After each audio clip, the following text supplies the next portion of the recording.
Racing isn't easy, but experiencing it is. iRacing puts you in the driver's seat with the industry's leading sim racing game.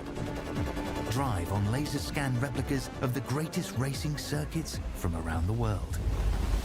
Go head-to-head against other drivers chosen by skill-based matchmaking to ensure competitive racing at every level. Compete across all your favorite series. In officially licensed cars, engineered to deliver the most accurate driving experience possible.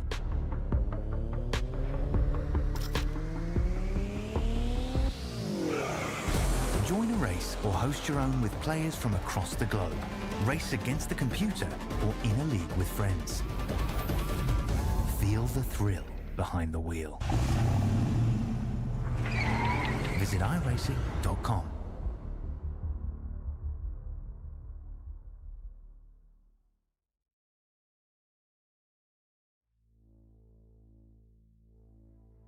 Well, after only the one off week from the limited series, it is time for the SUDSPEED GT3 Endurance Championship to get underway in the open capacity here tonight. It is Silverstone. We are in Northamptonshire in England for round number 1.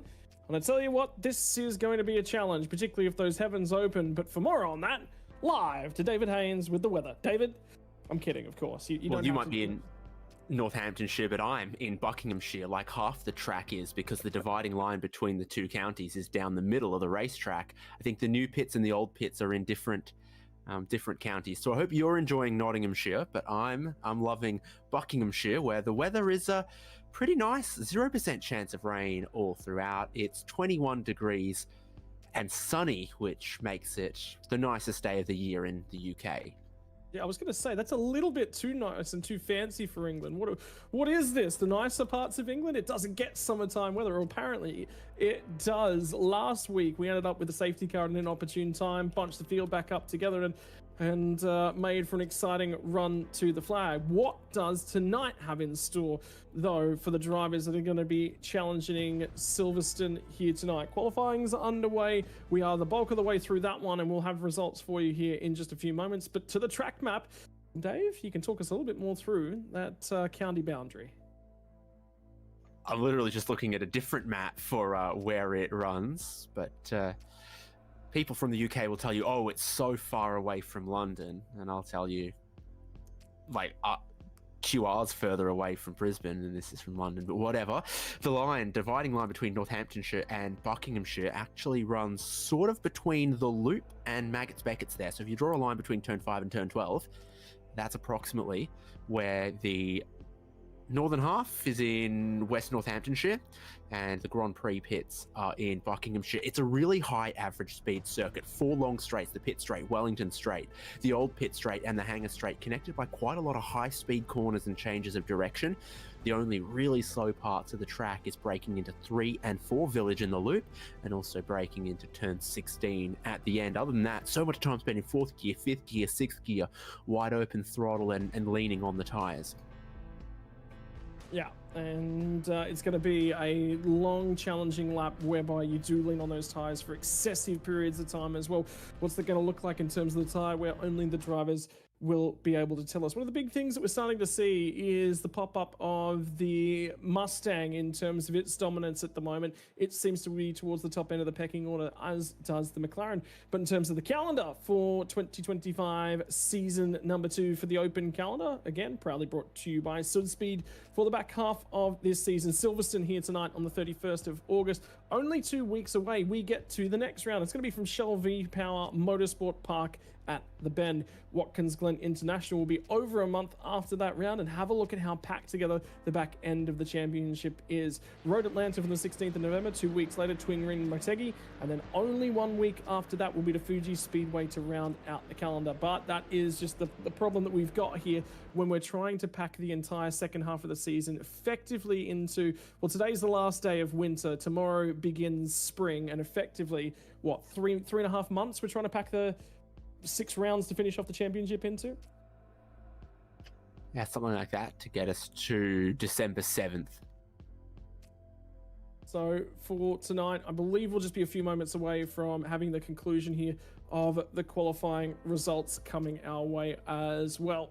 But how about that? We do actually have qualifying results coming our way. And like we said, Mustangs are going to dominate the top end of the championship. We expect that to be the case for the bulk of the results at the moment. It just seems to be the car that's popping above the rest. It's Damon Woods who enters the series and puts the car straight up and onto pole position. Although for those of you who know Damon, that will come as no surprise. The big surprise though is Dean Mackay.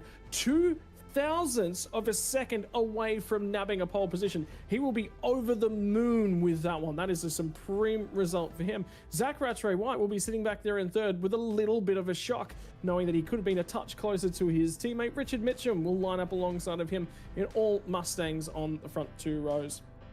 Row number 3 brings us Lewis Gradehead in the Vermilion Esports car, alongside of Lachlan Capel in the first of the Evolution Racing Team cars. Again, Mustang on row number 3. Row number 4 is going to slide us one row further back to 7th and 8th on the grid as they roll in. For Adam Wright, who will be the first of the non-Mustangs in the McLaren for One Performance Racing, and Andrew Scordilis will line up alongside of his teammate in another one of those Mustangs. Rounding out the top 10 though, Stefan McCartan, second of the McLarens, and in behind him it's going to be Adam Hughes in the OPR Mustang as well. Sure looked like a Ferrari to me. Sam Sutton's in 11th in the Mustang. Stuart Ellis 12th in the Mercedes. Then Dylan Shepherd will start 13th. Ethan Bass will start 14th. 15th on the grid, Great Scott. 0.999 of a second away from pole is James Scott. Eli Donaldson will start from 16th. 17th for Angus Lawford and 18th for Trent Allen, still rocking the V10 Lamborghini Huracan GT3. Matt Webber in 19th and Nick Carroll in 20th. Round out that top 20. Outside the top 20 though, we get a little bit further back, is going to be that of 21st place Mike Pepper in another one, the Lamborghini. Stuart Shaw will line up alongside of him in another of the Mustangs for row number 11. Will Buchanan, again, the Lamborghini is starting to pop back a little bit into vogue. Adam Jepson will line up alongside of him in another one of the Mercedes. Matt Arnold is going to be the next entry for TriStar Racing, nearly 1.5 seconds off the pace, and Tommy Wallace will be one of the BMWs back there in 26th position, 13th row on the grid. Bobby Camo made the team switch in between seasons. He now joins ITT Revolution E-Racing in the Mercedes and Robert Crisdale's Lamborghini in behind. We'll go back to the last row inside the 30, and it's going to be Mustang from Mercedes as Brock Catter lines up alongside of Ben Jeffries' Bluebell Racing Team entry. Grid continues with Jesse Butler in 31st, Vinny Nguyen in 32nd, Kurt Chapman in 33rd, Nathan Tapp in 34th, Brennan Groach in 35th, Adam Burhop 36th on the grid. That continues to Trent Naylor in 37th, Andrew Dutch in 38th, Terry Marsh 39th, Brad Coates in 40th. Just a couple cars to go with Mark Foster and Benjamin Brook 41st and 42nd. Last drivers with qualifying times are Gregory Brooks and Elio Mirabella in 43rd and 44th. Safety car, hello.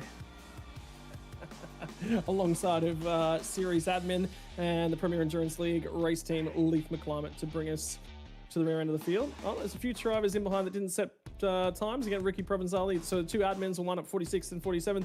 And BJ Whiteman will come from 48th on the grid, and that rounds us out on that one. Ladies and gentlemen, that is the grid. 47 entries to line up for round number 1. Big step up from where we were last season, and you've got to sit here and say that the series would absolutely be over the moon with that.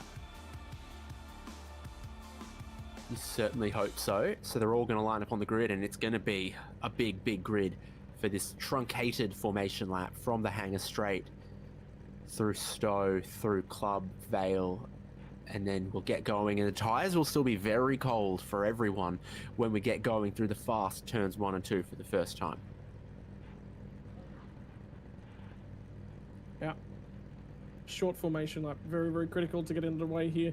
And don't forget tyre heat. Getting some heat into those tyres will be critical.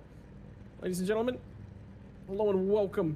If you haven't been here before, Premier Endurance League. We are in for 2 hours worth of GT3 racing. They call it the Endurance League because it is beyond that 1 hour marker. 60% is going to be our fuel limitations here tonight. Mustangs are the cars that seem to be in the ascendancy at the moment, but it looks like this might be one of those tracks that is bringing them back a fraction towards the field. Here we go. We are rolling away for the first race of the season. Field will be in Damon Woods' hands once that safety car peels off and into pit lane, but you won't see them launch until they round the final corner. And the Vale chicane, I reckon on cold tyres, is probably going to be one of the biggest, trickiest spots in the opening lap. And it is an early pit entry that the safety car peels away from. You've still got 3 corners left to go when that safety car gets on out of here. Here we go. Safety car peels in, and Lewis Greathead has been informed as a pit lane start for impedance during qualifying. Field is going to line up. Here we go for the first time in the back half of 2025 for the Open drivers, and the Eclipse Sim Sports cars get a great launch. Dean Mackay left a little bit in the lurch. He's actually going to lose not just 1 but 2 spots on the run down to turn number 1. And it's going to be, sorry, Lewis Greathead, I thought we just saw was given a pit lane start. Well, he has started from the grid and he's actually up to 3rd. So he's picked away at 1 spot nice and early. We'll see if he can reply from... My apologies. Got an update on that one. It was actually Nick Carroll who was due for the pit lane start. So that explains that one a little bit further back in the field, though. Have a look at 48 cars feeding into the first couple of corners. How about this, Dave? 48 cars, 48 GT3 entries ripping around Silverstone. This is going to be one of those ones I think is going to get very, very busy in that midfield as you see him dive down and into Woodcote and Luffield, I think it is. Brooklands, Luffield, Woodcote. Brooklands, Luffield, that's it, yeah. I just looked at the map, don't worry. So we're in Northamptonshire now, and of course that means, I don't know what that means. But it means we go past the old pit straight here at high speed. Cops is super high speed as well, and everyone looks to be managing the cold tyres pretty well. Like, they have switched on a little bit better than we've seen in past times. Whoa, car round as we've entered through Cops. And I believe it might be Andrew Scordillis' Mustang on the outside as we head through Cops for the first time. He's going to lose a ton of spots as we feed down through there. Scordillis has gone from 8th, and he's fallen back to about 20th spot. Adam Burhop's had an issue on the opening lap as well, which is gotten into race control, and they're already starting to really spread out. And the critical factor will be, what does the fuel save look like? How many of them are looking to prevent a 3-stop? Oh, that's Burhop.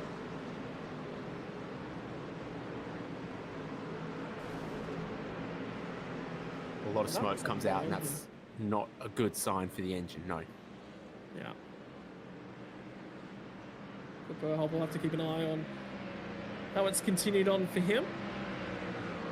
Indeed, he is in pit lane with a completely destroyed rim on that car, so I believe he will be done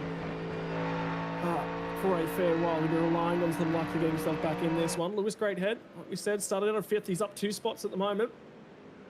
Dean Mackay did not get the launch that he was looking for after being within 0.02 of a second of pole position. Some work to do out of 4th.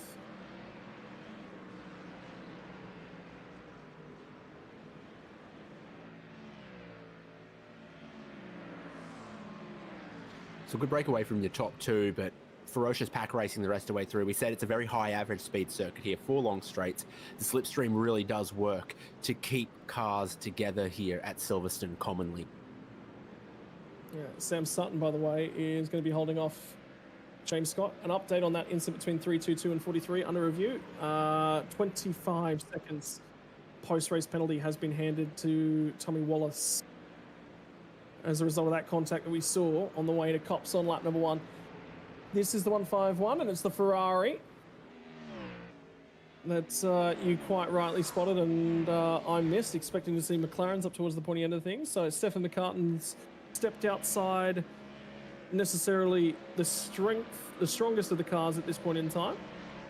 Something maybe a little bit more familiar to him that he can try and find some speed out of. One of the big things we've been seeing out of the Ferrari of late and of note is a tendency for that rear end to swing around and bite quite violently, particularly at Spa a fair bit last season. This little battle pack starting to form up as well. I believe that's Angus Law from the Project 36 entry. Defending. Back end of the hangar straight. Hangs onto it. The problem, Dave, is, well, 46 cars out there that started this race. There is going to be action just about everywhere. Yes, and as he defended, I looked up at the clock and I went, oh, an hour 56 still to run, which is no doubt interesting to see. Track limits can also be a bit of a problem here around Silverstone. A lot of curbs that GT3 cars can climb over but get punished for if they do. So Andrew Scordilis with a slowdown penalty, but I've also seen drivers in GT cars really rack up incident points here at Silverstone in long races if they're not careful. Another one I'm keeping half an eye on is that battle between James Scott and Sam Sutton.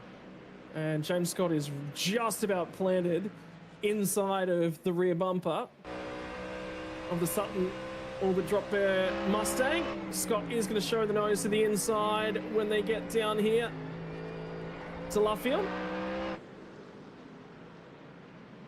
And then he'll tip back into the right-hander, steals the position away. Stuart Ellis was trying to find an open door, which he did not find. Eli Donaldson's the next car in this queue as well. So it looks like Sutton might have been the cork in the bottle, at least on cold tyres.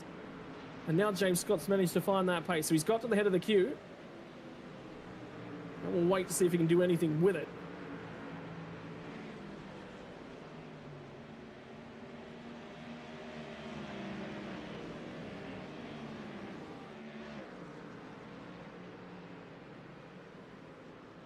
What Florida maggots, Beckett's and Chapel, isn't it?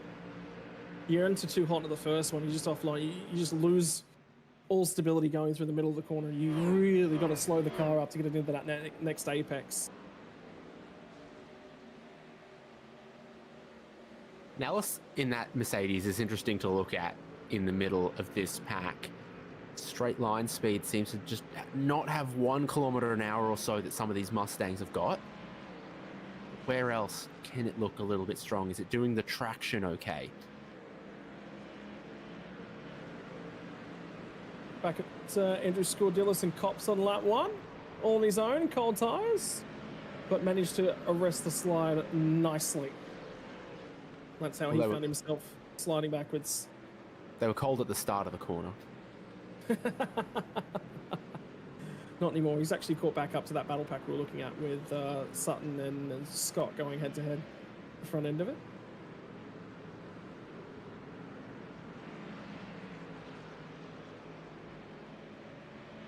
Pace has picked up at the front of this little group, and it's got James Scott almost pulling away, and I think it is leaving Stuart Ellis just a tiny bit more vulnerable. Eli Donaldson just behind there in the Mustang, all over him, and Ethan Bass coming with as well. Also seeing 5-second penalty going the way of Stuart Shaw, and that was for the incident between himself and car 700. I believe 700 is Rick Provenzelli in series admin, so probably one of the cars you don't want to box on with.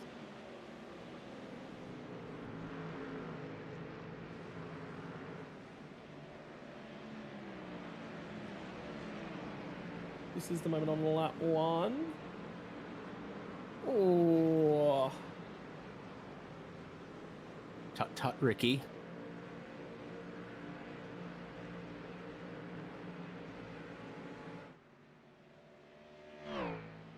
And this is Ellis back under all sorts of pressure again.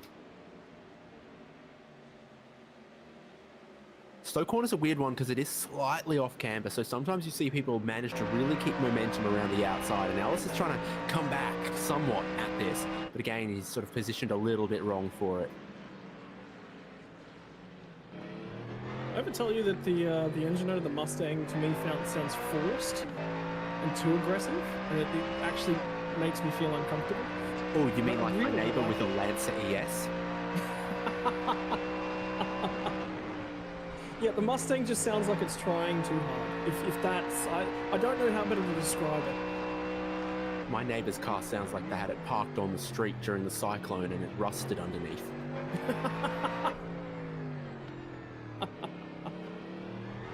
Oh. Who knows? Maybe we should invite them to work on the engine note for the Mustang. It might improve it. Personal preference, of course. I don't know. The AMG just sounds so much better. Like, that just sounds like a V8 should. I'm not super technical about them, but obviously the Mercedes AMG's got a pretty large displacement, older spec V8. Trent Allen is around. 5.2 litres of V10, if you're wondering. It's 5.2 litres of facing the wrong direction. Fortunately for him.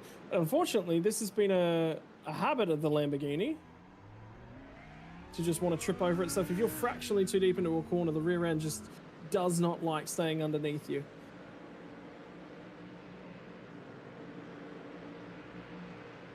It's one of the more tricky cars to drive for an extended period of time. Quick! Absolutely, because it gets nice mid-corner rotation, but keeping it underneath you is the issue.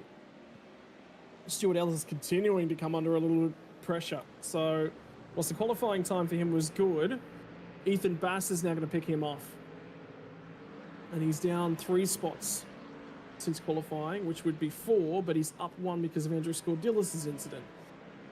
And Scordilis is now caught back up to him, and we'll go back to applying that pressure. But the benefit is you'll have 2 teammates line us down on the track, so Ellis is very unlikely to make this too difficult.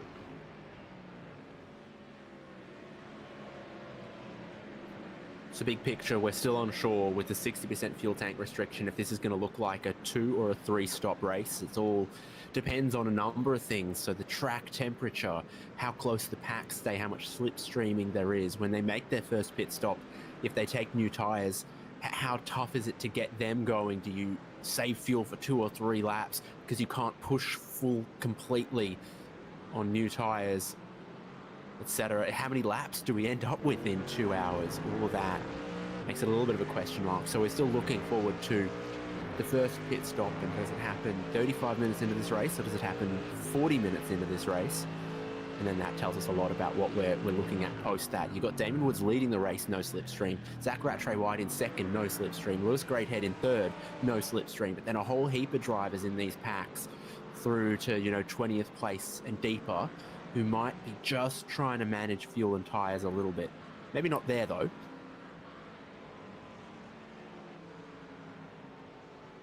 I think tires and what you elect to do with the strategy on tires is going to be a big talking point in the back end of this one, because, well, you've got 2 pit stops at least, if not a third. The third one is likely to be a splash and dash. So when you set up to take tires, is going to be important. It might be that the best strategy to give you pace at the back end of the race is actually to take a splash and dash early on here. Of course, the Ford Mustang had an exhaust system that wasn't compliant with FIA World Endurance Championship, so they designed a new one, and then their new exhaust system started catching fire.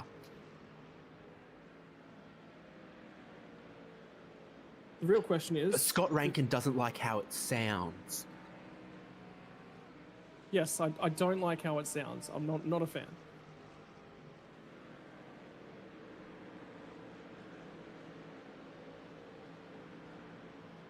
Here's your Lamborghinis.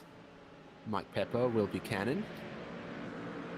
Not a whole lot of BMWs, but apparently they're here as well for Matt Arnold. Mercedes for Adam Jepson and Ben Jeffrey just behind that as well. It is a little bit... This is the not Mustang Cup right here.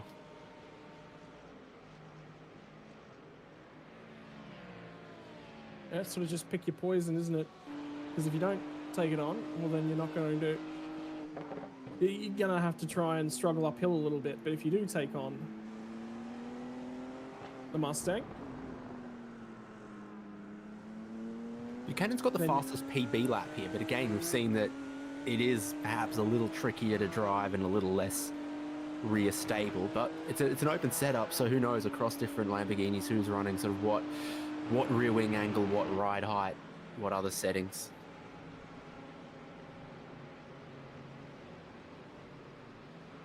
I'm curious, by the way, to see what the GT4 class looks like after its rework, including that new Mustang that's coming in the very near future.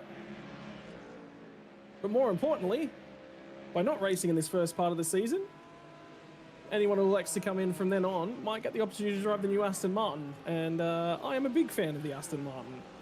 I hope that we get the choice of which engine package that the car will have, but I have a sneaking suspicion we'll be given the V8. What do you mean? Doesn't the Aston Martin GT3, wasn't there a V10 and a V8 version? No, 2 generations ago, the Vantage GT3 in the old body shape was a V12. There you but go. The current one has always been a 4-litre twin-turbo V8. Bring back the old one. That's all I'm saying.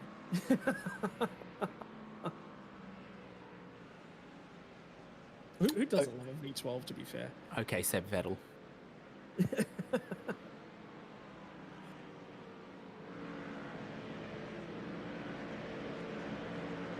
Well, the further forward, McLaren's at the moment enjoying a little bit of a dice and a scrap. This is Brad Coates versus Brandon Grosh, Tommy Wallace, Nathan Tapp, and Vinnie Nguyen. And then the next car at the back end of this pack was Nick Carroll, who's just off the back end of it. And here comes that run now for Groach. He's going to get down the inside, gets in there. Forces Brad Coates to run a touch wide, and then he'll have to try and tuck in. It'll be the switchback at Luffield. Now he'll get the ability to try and put the power down, and we'll get the job done here. Tommy Wallace, in the meantime, and a reminder that he has a significant penalty to serve post-race, is at least in this fight. He gets to play camera at the moment.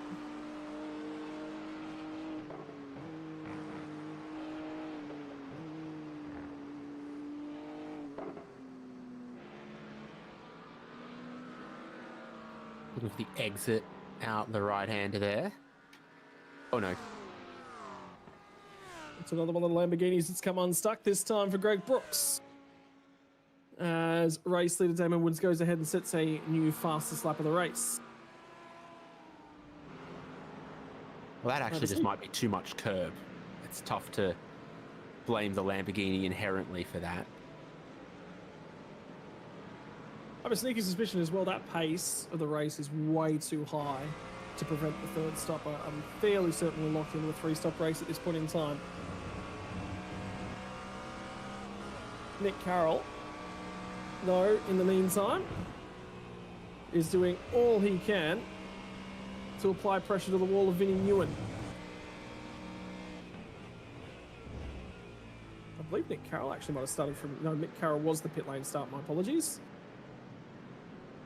After issues with impeding in qualifying.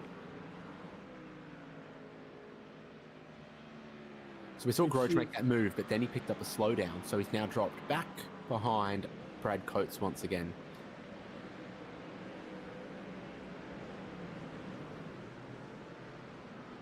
Just tell the replay of exactly how that one happened. And just left the door open, so I would say he's still trying to clear this. Yeah, he's still Yeah. trying to clear the slowdown there.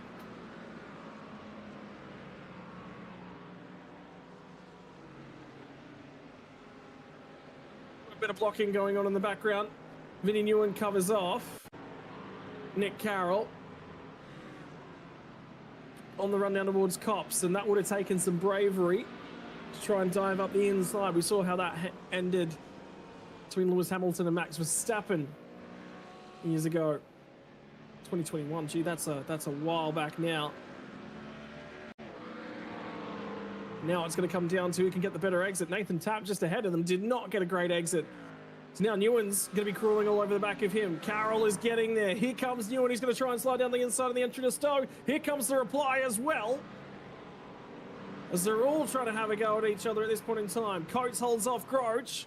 In the meantime, Nguyen and Carroll both go through on Nathan Tapp. Here comes the dive from Carroll at the entry to the Vale chicane. Little bit of curb on the inside. Forces Nguyen narrow. Nguyen's now slow in the middle of the corner. And this might be a dive bomb that gets set up through the first couple corners. Down to the hairpin. And Farm in the Village. into the loop side by side at turn 1 is again bravery. That means that Carroll's been forced to lift out Fraction. The Ewan covers the inside. Carroll fires it back down there. Will get to the inside. Job not done though. Here comes the loop. They're nearly lining up to go 3 wide. Tap's trying to get back in there as well. Carroll switches back, gets underneath. Can he get the power down? They'll go side by side. As Looked they really head. squirrely in traction for the McLaren there. Yeah, couldn't quite get the power down, and for Vinny Newen, he might just finally have to see this one on the outside. He'll look for the early break. He'll look for Carroll to run deep. And Carroll's going to keep him on the outside and sort of offer him no path back through, which is important because the switchback is always on. So job finally done. Now he can keep his eyes up. One more spot picked off.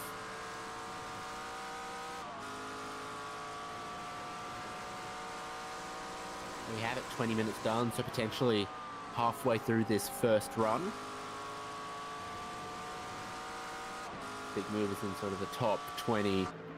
Adam Hughes picking off a couple spots, Adam Shepherd picking off 3, Eli Donaldson picking off 3. Overall, Brad Coates and Benjamin Brook picking up some, but they're not into the top half of the field despite those gains.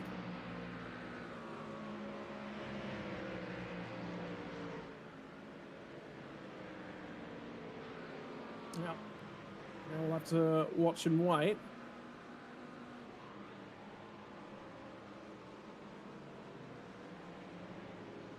Because Richard Mitchum is unfortunately down 2 spots at this point in time. Adam Wright's actually had a really good run. Damage on his nose, if you look carefully.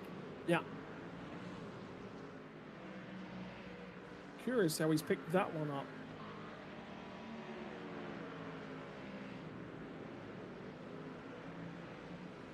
I can tell you it happened all the way back on the first lap. In fact, it happened at the race start. Just went back and had a look for that one. Ethan Bastow is trying to track down Eli Donaldson, and he just about had a Scordillis Mustang. Orbit drop there versus One Performance Racing. ODB plays OPR on the racetrack, and Scordillis was late on the brakes.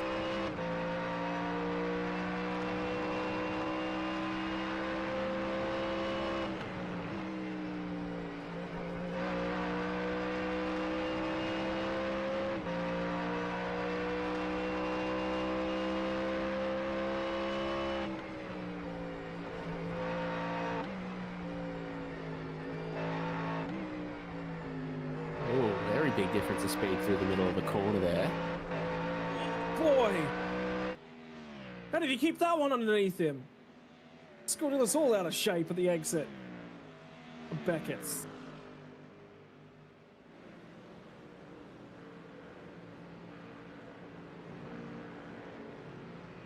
Tell you what, how did he hang on to that one, Dave? Well, he knew he was entering Buckinghamshire. Oh, yeah. Sort of high-sided it on the curb a bit there on the left-hand side.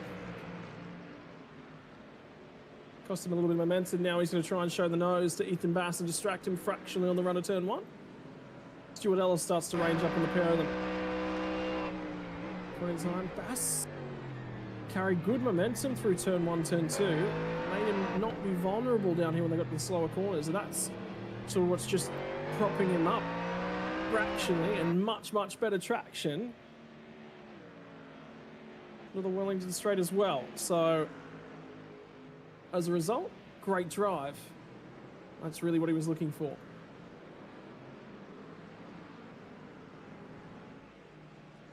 Lawford around. Don't see much damage on the car. He's all by himself here, heading into the loop. And then it was Village. It looked like he was around. Oh yeah, rear lost very early there.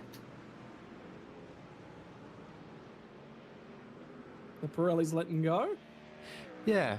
Everyone's pace is up though. So Damon Woods keeps resetting the fastest lap of the race, and you look at anyone in a competitive position and all of them are going sort of personal best. So as the fuel's burning down, they're finding more pace. Clearly they're still on the edge of some grip.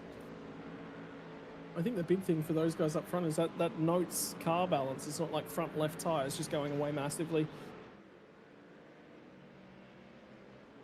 I mean, your whole top 4 set personal bests last lap. They're just completing another lap now, but all of them, as they burn through the fuel and the car gets lighter, are finding more pace rather than any particularly significant tyre drop-off just now.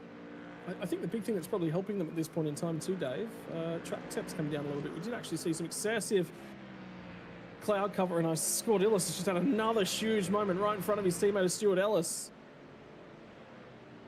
So after that huge moment at Cops earlier, it's not gotten any better.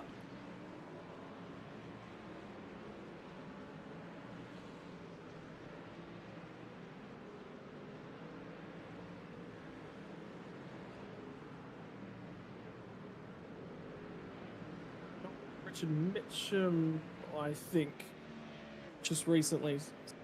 Yeah, you just see just wobbles. He's really struggling with rears at this point in time. Richard Mitchum's just lost a spot. He did jump on the mic momentarily, but there was nothing actually transmitted, so... So Adam Hughes goes through to sixth, I should say, ahead of that group.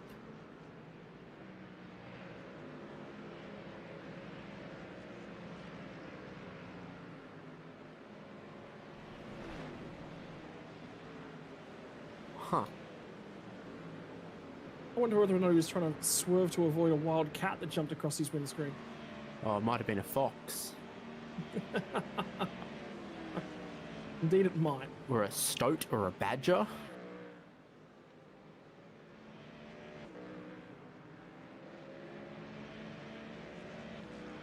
Regardless, spot given up, and Adam Hughes the beneficiary.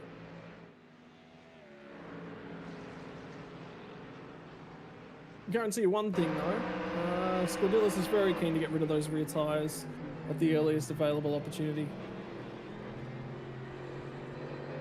This is a view from Lachlan Capel at the moment behind Richard Mitchell.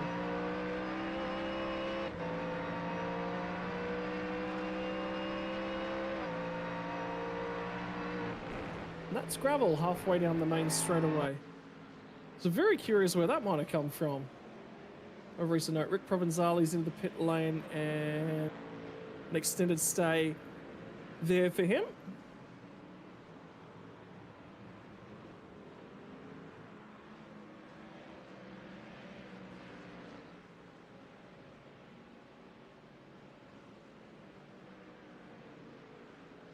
I stopped calling all of them out because there is every single lap a great number of slowdown penalties. A couple of the places the drivers are clearly getting them, and Ben Jeffrey just had one, is running wide out of stow, and it counts you as sort of cutting the course if you run wide out of stow, because then you kind of just cut that little left that it takes afterwards as the track straightens up again.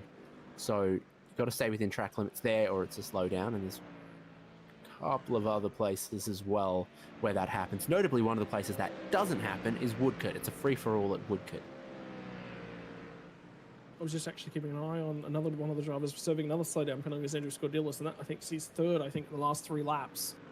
So he is struggling to get out of the Vale chicane and back onto the main straight. Again, more grit and gravel on the run into Maggots and Beckett's. This is going to be tight as they try and go side by side through here. Ethan Bass has finally come under a little bit of attack from Eli Donaldson and has managed to get the job done. I think that might have actually been Ethan Bass grabbing the spot away from Eli Donaldson, and it was. So got a great run off of Cops. Now Stuart Ellis is going to arrive on scene, and he looks like he's got really, really good stability in the middle of the corner. He's able to carry great mid-corner speed. Donaldson makes a little bit of a mistake, and they get to Stowe. And that it was speed and a Cops. And then bravery. If we keep an eye on live pictures at the bottom right as well, Stuart Ellis was thinking about having a go at the pair of them. Left rear is beginning to hurt a little bit on some of these Mustangs we're seeing. So you get some slides through here. You have the slide through Cops, and it's just when you've got to lean on that left rear tyre, maybe starting to just hurt a little bit. Yeah, so too much attitude, too much mid-corner going on for a lot of these guys. At the moment, track temp started to climb back up again. I wonder if we can grab the graph for that, because I believe the track temp it's not come down and stayed down. It's sort of bobbled a little bit up from race start, and then it came down, and then it's on its way back up again. So keep an eye on that one. Yeah, I'm going to hurt my shoulders taking my jacket on and off.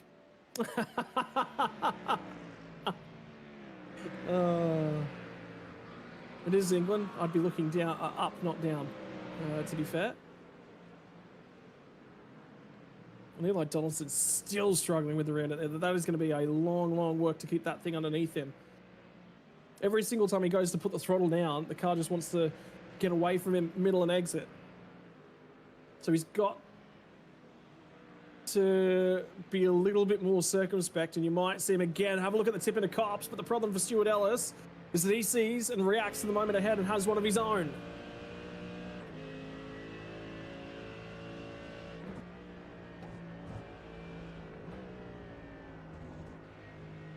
Can you gain some of it back here? Elio Mirabella around through Maggots and Beckett's, and he's slow on the hanger straight. You'll see the Porsche on the right-hand side as they come through underneath the Johnny Walker Bridge right here.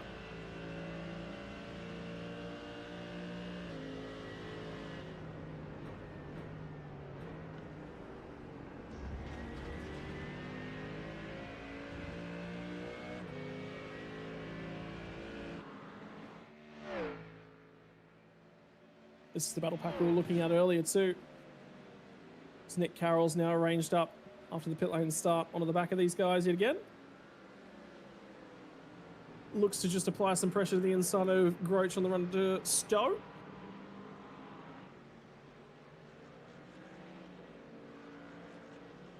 Carroll's just within track bounds, even if it walked a little bit wide.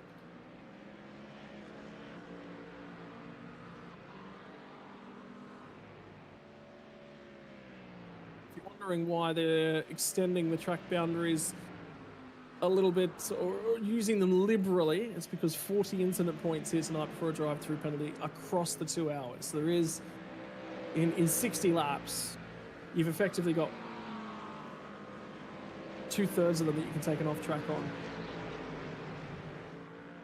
And it's incidents from any source, so a little 4X early in the race or anything like that. And you really, really got to be careful. Some drivers will get pretty close to it. I think we'll see 1 or 2 at least go over it, particularly when you're racing this hard. You don't really want to give up too much ground, and this could be spicy. Yeah, applying pressure now on the run down to Cobb, so there is going to be contact between Stuart Ellis and Eli Donaldson. And Donaldson eventually has to yield. Scordilis trying to resolve with teammates at the moment.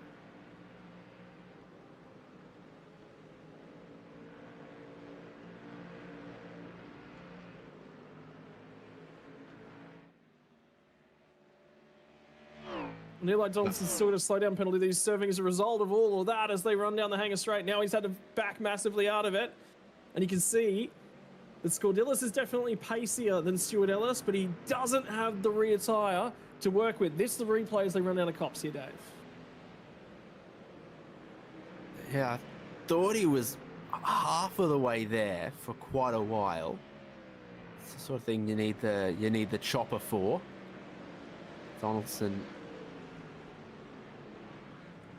thought he could use all of the racetrack, but Stuart Ellis was alongside him the whole straight and looking for that inside the whole time. He was out of the run here, and so there's probably like an inch of overlap, 2 inches, 3 inches there, and he's always looking for the inside and always stays on the track and holds his line. So that's real touch and go for me. And at one of the most loaded points of the circuit too, high speed. And the risk level there extremely high. Lachlan Capel's now cleared Richard Mitchum as Mitchum continues to manage the damage that he picked up earlier. And I think Donaldson could have chosen the inside there and didn't. He thought he'd out-drag Ellis and then didn't. This is how Lachlan Capel got the job done on Richard Mitchum. Mitchum just doesn't make the apex and struggling to pull the car up on the run to Vale.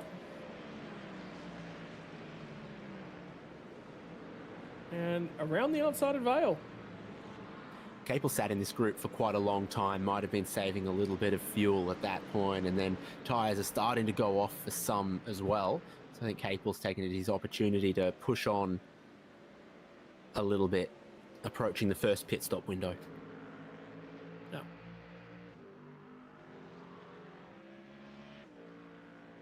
And here we go. Lewis Greathead's going to be in. Andrew Dutch, we saw come in last lap. By the way, Richard Mitchum's picked up a slowdown penalty that he's desperately trying to serve. He will be diving into pit lane as well. Rattray White is in. And there's a big checkup at the pit lane entry because Richard Mitchum was trying to serve a slowdown penalty on the way in. And it's checked up. Dylan Shepherd and James Scott both in behind him who were also trying to follow him in. I put to you that checking up in the pit lane entry is serving a slowdown penalty on the racing line.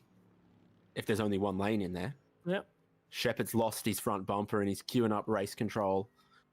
And he's going to get his front bumper back. But this is well before 2-stop territory. This is 3-stop race timing for almost everyone. I think this is everyone just looking at it and going, okay, we've gone far enough for the race. Look at the split. Who goes up on Jackson, who doesn't? It kind of looked 50-50. Very interesting. So that's tyre decisions being made. Some are going to double stint these tyres now.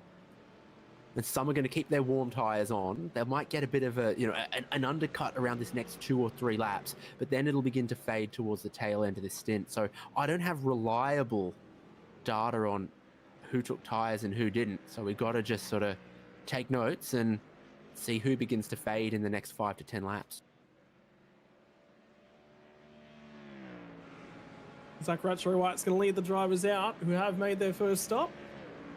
The big question will be, how far does Damon Woods go into this race? And you would expect him to be entering the pit lane this lap.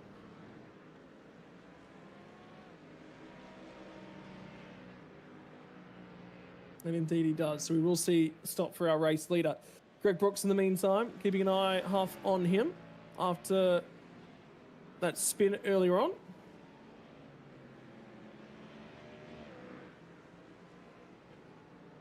He's in amongst a bunch of the cars that have done their first stop. So this is going to be troubling for him at the moment.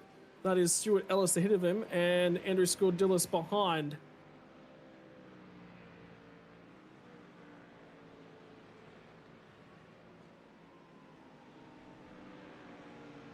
Oh, big moment. And there's going to be contact as they head through Cops as well. And it was Greg Brooks who got a little bit of a nudge to get out of the way, because he had a huge slide on as they kicked on through Cops. At this point, everyone who didn't stop last lap is coming in this lap, except Stefan McCartan. But still, even another lap's not going to get into 2-stop territory. This is what happened at Cops. Got away with him. There's the grass on the inside in the middle of the corner. It just those sausage curbs. Not the first Lamborghini we've seen hit those inside sausage curbs and get really upset. Yeah. And now the teammates are going to go at each other, and in fact, that's actually going to get resolved very early on. And that is Scordilis through on Ellis. The rest of the field that haven't pit now in the lane, with the exception of McCartan. You were right, he has continued on. That could be the strength of the Ferrari. I've always said, I'm always telling my mom, trade in your Toyota Prius for a Ferrari for better fuel economy. This could be some cold tyres troubles. You've just run a whole stint. The tyres are gripped up. We saw the drivers keep finding pace through the first stint. And then if Adam Wright's gone on new cold tyres, might have caught him out a little bit. And as we know that we're getting a 3-stop race, there's a bit more flexibility to the fuel windows and the fuel strategy. So you're seeing some drivers taking close to 30 seconds of fuel and some taking a little closer to 25. I think you get all 4 tyres changed near enough for free.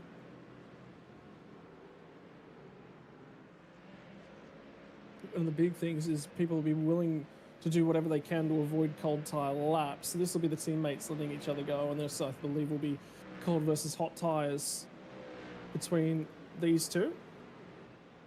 And that was Ethan Bass letting Sam Sutton behind. So yeah, that would be cold. You can see Bass is struggling to get the car to point and turn. So definitely on colder tyres, but didn't take a huge drink of fuel. Brandon Groch also that 1 lap longer. So Stefan McCartan comes in having run sort of 2 laps longer than the race leaders. Brandon Groch also do so. But the problem is they are going to be leaving pit lane still short of 1/3 of race distance. Yeah, but the splash will be significantly less. In the meantime, Dylan Shepherd and Adam Wright going at each other. And this was earlier on in the lap. And Wright went around. Not sure they touched. I think Wright was really aggressively trying to cover it off. Yeah. And McLaren just got away from him. Now it's Richard Mitchum that's in behind him. On the start finish straight. First pit stops of the season now behind us. And confirmation for the field. Race pace is a little bit too high. Huge dive from Richard Mitchum as he tries to get down the inside and does so on Adam Wright. But it was on the narrow side of the road, and Wright's actually probably given him a little bit more room than I think he was deserving of. But regardless, Mitchum gets the job done.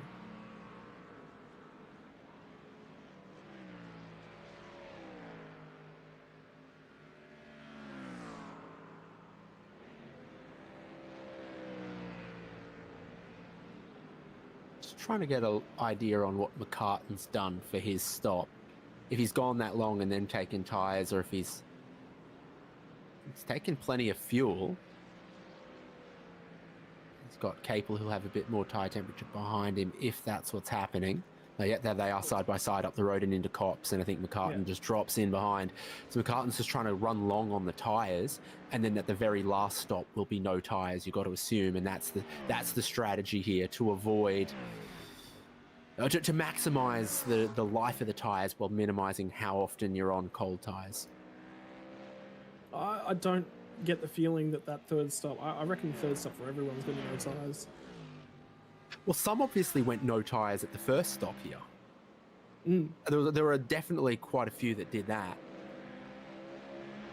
So some might be thinking, I double stint at the start, I pit somewhere around the halfway where I put a new set of tyres on, and then I have a fuel-only stop and only make one tyre change, and you just run each set of tyres approximately an hour. Yep.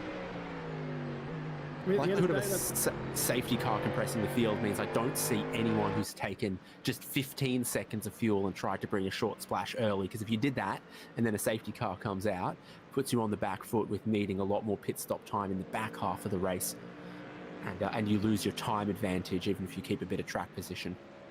But the big advantage there will be that you can take your tyres for free effectively out of the safety car, and everyone's tyres are going to cool down, so you won't be paying anywhere near as much of a penalty on the cold tyres. Yeah, but you'll need more fuel, and the field will have collapsed. That's the weakness of it. So yeah, the benefit is, the penalty of cold tyres is significantly less. You get a free kick on the pit stop. But yeah, you do have to take a lot more fuel. So Damon Woods gained significantly across that pit stop window. He stopped one lap later than Zach Rattray-White, and now as it settles out, he's almost got a 6-second lead. And then both of them pulling further away from Mackay and Greathead. Just the battle second and third, and yeah, the whole field's just spread a tiny bit more with that first pit stop. First real battle is actually probably down about 12th spot. I've sort of got a group: Sam Sutton, Ethan Bass, Scordellis and Stuart Ellis, and Scordellis looks a lot more racy after getting some fresh tyres on. Car 126 has just picked up a penalty as well, which will be PJ Whiteman, which is for an incident on lap 20. I believe he's a lapped car as well. Indeed, he would be for PJ Whiteman. So it'd be something to do with lead lap traffic on their way through for him. Which sometimes there is quite a difficulty in trying to read what the lead lap traffic are trying to do.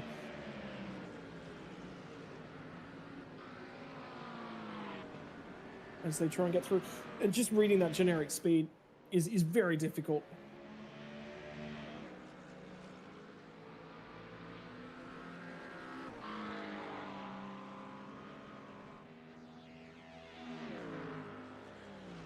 We'll get an update on what went on between Whiteman. It's a Lamborghini going around the outside. That's a tricky one. Because the 27 Mercedes of Trent Allen was the slow car on the inside.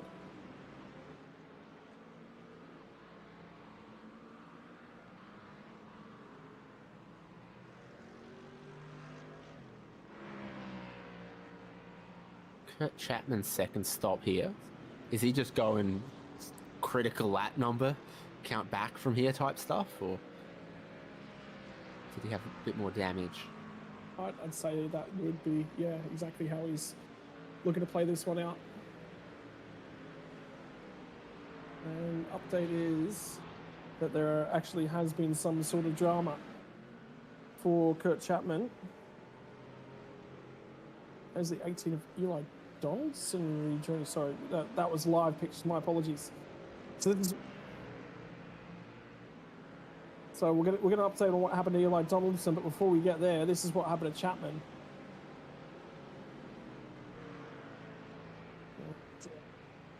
Unfortunately for that one, broadcast has picked up another issue of some sort that was earlier on. So that wasn't the specific issue there for Kurt Chapman. But one lap later, nearly the exact same thing happened. A little bit deep. That looks like net code, unfortunately, for Chapman. And I reckon he spun that around and gone straight to the pit lane. And live, another incident's happened just in the same corner, trying to go side by side through there. The car on the outside never wants to yield because of the slowdown penalty, so they will always firmly hold their ground against the white line, even with all the paved runoff that there is. Something's just happened to Ethan Bass on the current lap as well.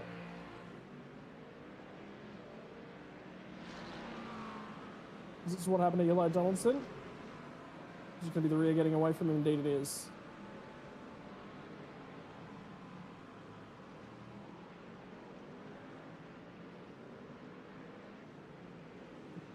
He's contacted Andrew Scordillis, which we got an update on, and there's also been an issue for the 488 car, which was Nick Carroll, who's cutting his way through the field after that pit lane start, which we'll get another replay of here in just a few moments.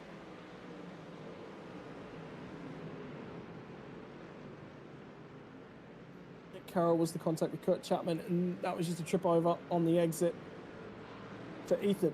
And the problem he's going to have is if it's anything like what happened to Scordillis earlier on, that is going to mean that his rear tyres are going to be hurting at the back end of this stint.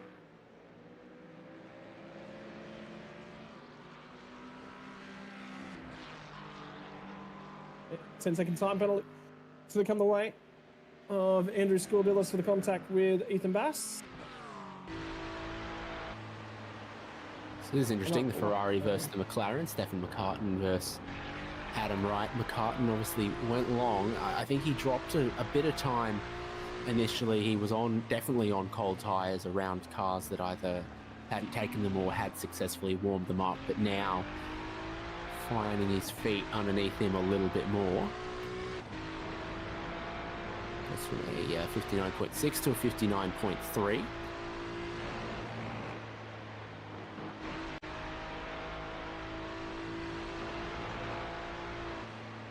Of course, this is the lead of the non-Mustangs at the moment.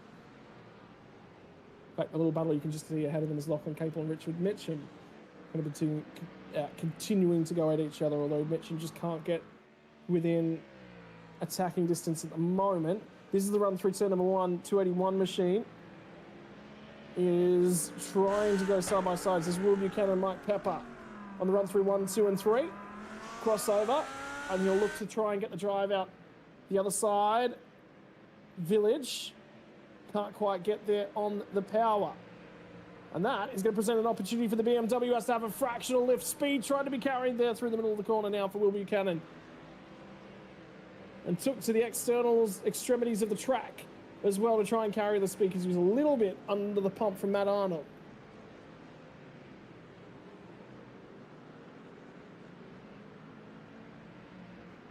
Donaldson ranges up on the back of all of them, but still needs to manage the tyre temperature, we would imagine.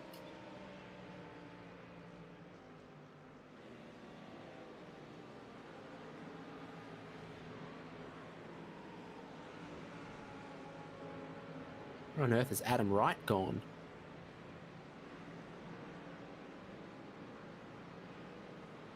Unfortunately, he drops out. Right. Disconnected on his own doing.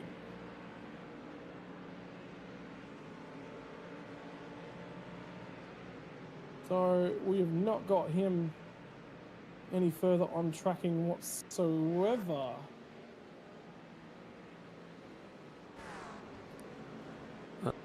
So behind McCartan.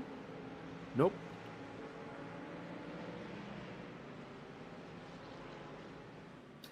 Theoretically, that's not allowed.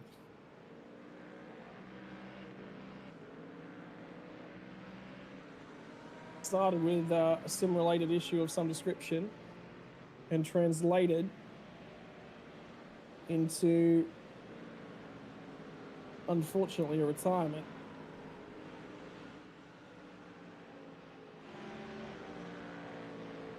Oh well, one more steps aside for the meantime. Here comes a big old send down the inside from Eli Donaldson, who's on the recovery effort now. After his spin and his issues, send on Matt Arnold gets him back to P18. And recovery drive well and truly on for him.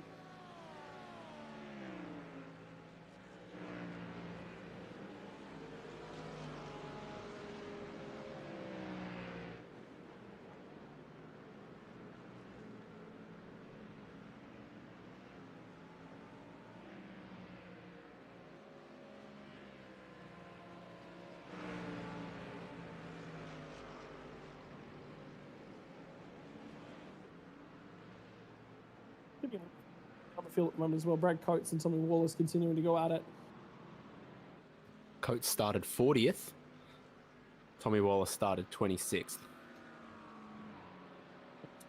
Also with a significant time penalty to come his way as well. So do hope Brad might be aware that there is potentially that one coming the way of Wallace. He doesn't need to fight him. It is a significant, I believe it was 25 seconds.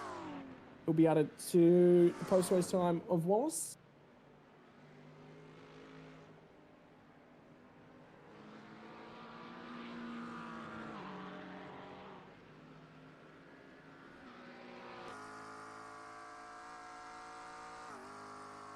No, the old McLaren did it better. Yeah. A little bit of backfire, but not the extended fire-breathing dragon that we used to see from the previous iteration of McLaren. Albeit it is nice to have the 570 GDS in attendance. Eric Dutch turns to the series and returns to the wheel of a Porsche, which I think is interesting for him because I believe he was in a Mustang last season. So he's stepped out of with a stronger car. A lot of bobbling on the one into Maggots and Beckett's by the look of that. Just not happy and compliant in the rear end of that car. It was the change of direction before Chapel, and he's run off and skipped part of that and come onto the hanger straight with no momentum. Wallace moves ahead of Coates, though. I wonder if we're seeing a tyres versus no tyres situation play out there. Yeah. Like maybe Coates didn't take him, Wallace did. Coates got a whole heap of track position, maybe around those 1 or 2 laps where everyone else was warming theirs up, but Wallace has got his in now and just has a bit more confidence. And the tricky part is on those cold tyres, the guy that's got the warmer tyres on, he's got to make all the gains there. If you manage to hold him up for one corner, that's a huge swing in your favour. If you make it 2, even better.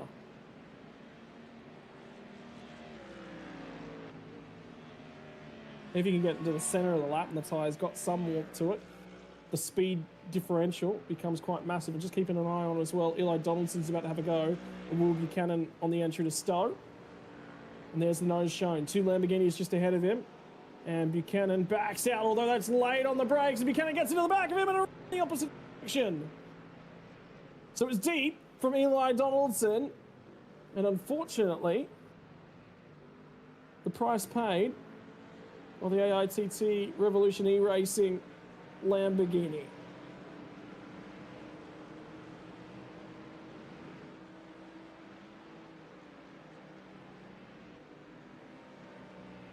Oh.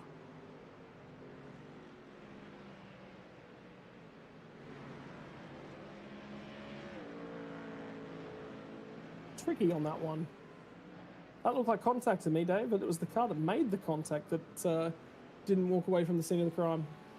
Yeah, I mean, Donaldson obviously dove in really deep, got down the inside, sailed past the apex.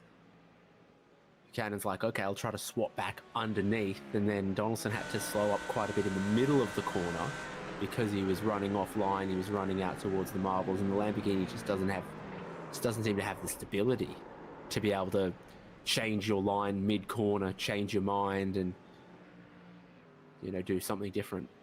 Well, it nearly looks like to me, was there a tap of the brakes, or you reckon that was just a lift-off in the middle of that, and that's where the Lamborghini started to go out from underneath him, that lift-off oversteer that it's known for? Yeah, because he had to change it. He had to change his plan mid-corner, and didn't have the, you know, stability.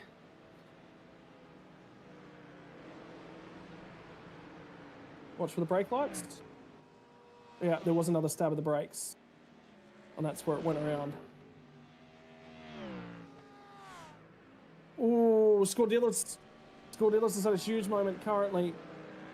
Live pictures. Maggot Beckett's, and in fact, he skipped Beckett's and went straight through and out the other side of Chapel. So again, tyres, the issue for Scordelis, and it wasn't just the moment the first stint.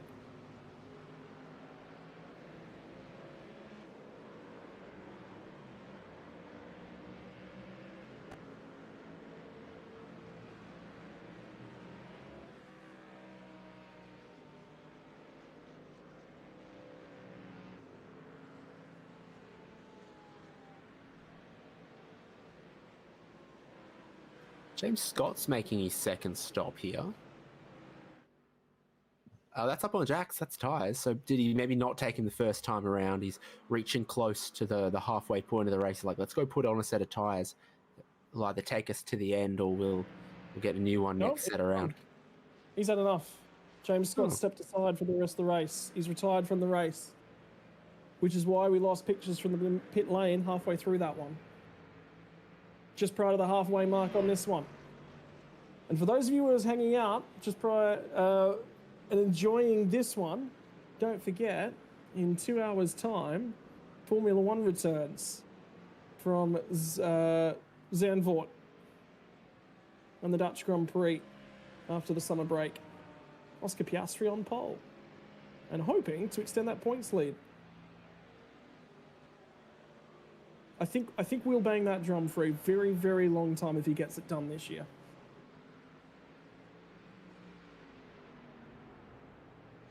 Well, he's worth every dollar to McLaren, and it's a couple of dollars to McLaren.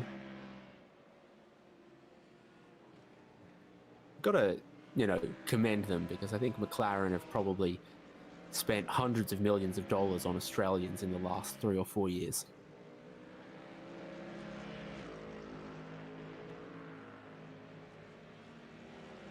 Ben Jeffrey and Brock Caddight. And again, Mercedes versus Mustang battle. We're seeing a few of these. And it's the straight line speed. It seems to be hampering the Mercedes. It seems to be relatively much more balanced and consistent package in the corners, but just not quite same speed on the straights. And Nick Carroll, by the way, is the next car in this queue, lining up to have a crack. So after that pit lane start, he's through from the rear end of the field to 21st.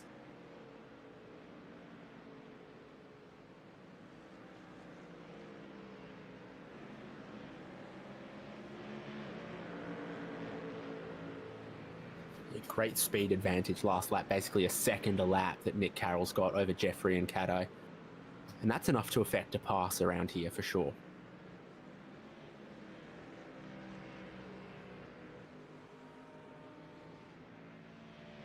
It's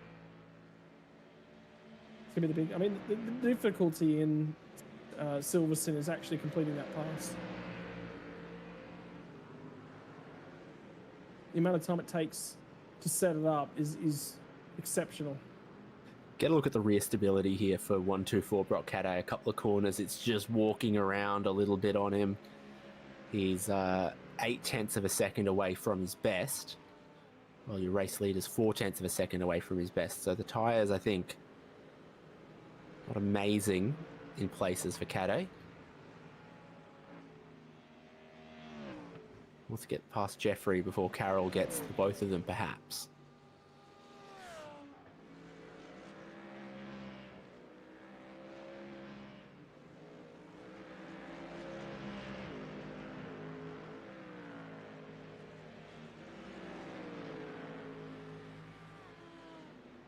Still not resolving itself between these three as well.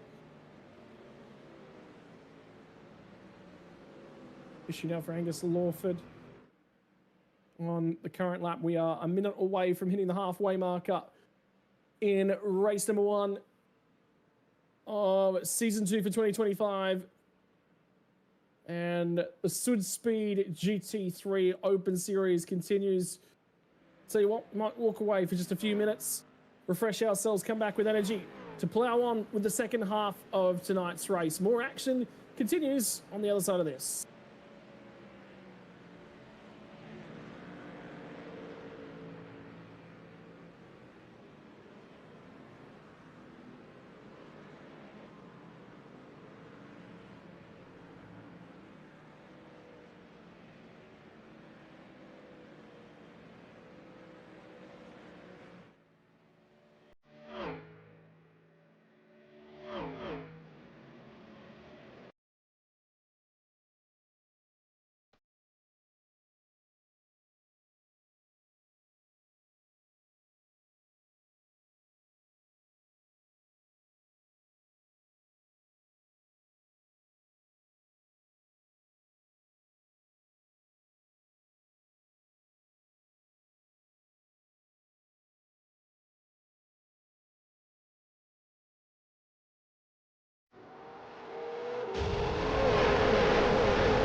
Well, welcome back, ladies and gents.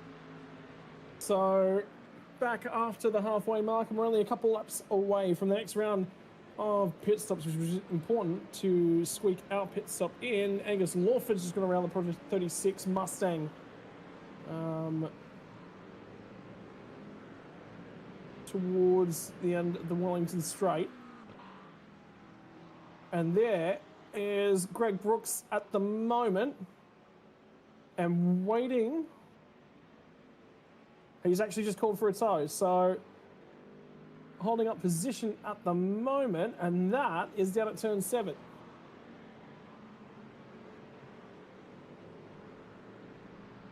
We've seen a Mustang do very similar, but pull up before finding the wall.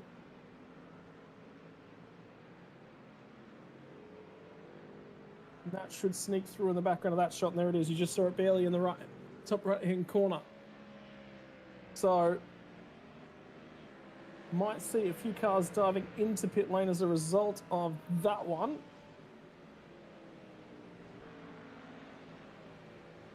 And there will be no safety car as a result of that one. So I've heard the pit lane alarm going absolutely nuts in the background. Beyond the halfway marker, inside of that next round of pit stops, and you get the feeling this will be one of those pit stops where the bulk of the field will probably take their tyres. In fact, it'll be the next pit stop where there will be a little bit of differential yet again. So drivers like Zach Rattray-White in second, Lewis Greathead in fourth, they made their first stop after 17 laps. They're now on their 16th lap, about to start their 17th. So we're expecting some of the earlier stoppers from first time around to need to come in right about now. I mean, the end of next lap, really. The worst part is the words right about now went through your head, and my first response mentally was, oh brother. And check it out now. As Zach Rattray-White makes his way through cops. Coming from a Greg Brooks over on YouTube. I hate this Lamborghini. Unfortunately, brother, stuck with it for the rest of the season you are. Although, if you hate it that much, perhaps a transition to the Aston Martin mid-season might be up your alley. Dean Mackay has started to track down Zach Rattray-White at this point in time. I wonder whether or not Rattray-White might be fuel saving just a fraction.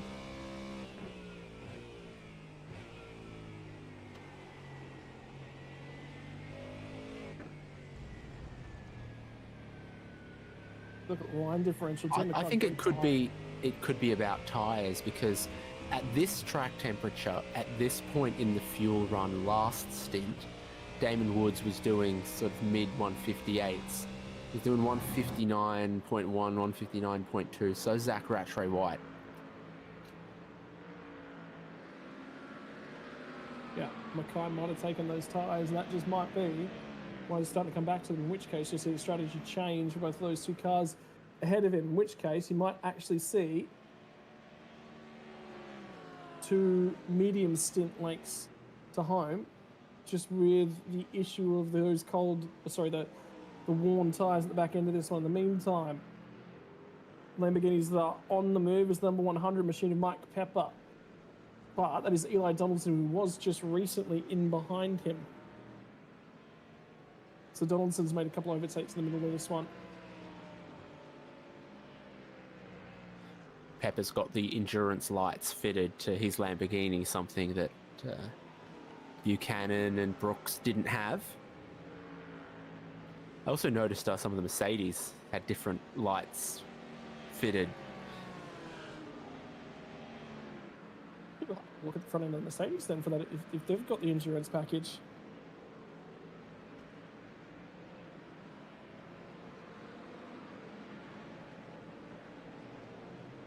Cutting through the traffic goes Zach Rattray-White and Dean Mackay, who haven't stopped. Dylan Shepherd comes in. I would have thought end of that lap for Zach Rattray-White, but apparently he's around for one more.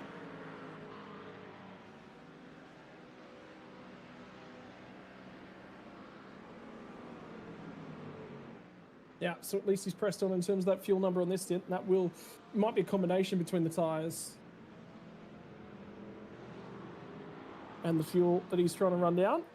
In actual fact, they're in a little bit of traffic at this point in time. You can see the closing margin that Dean Mackay's started to put on him. Terry Marsh is the car just ahead at this point in time.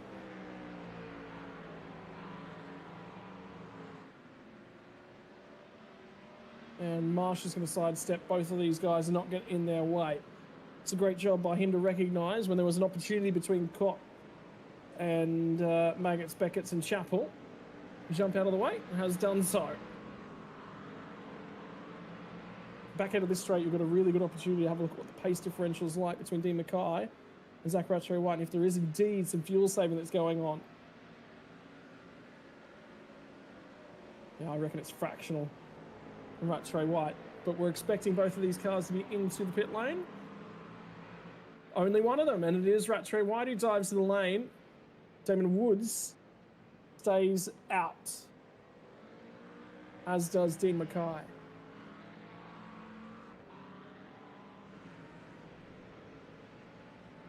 Something just happened to Lewis Greathead on pit lane entry too, and I believe it was Terry Marsh.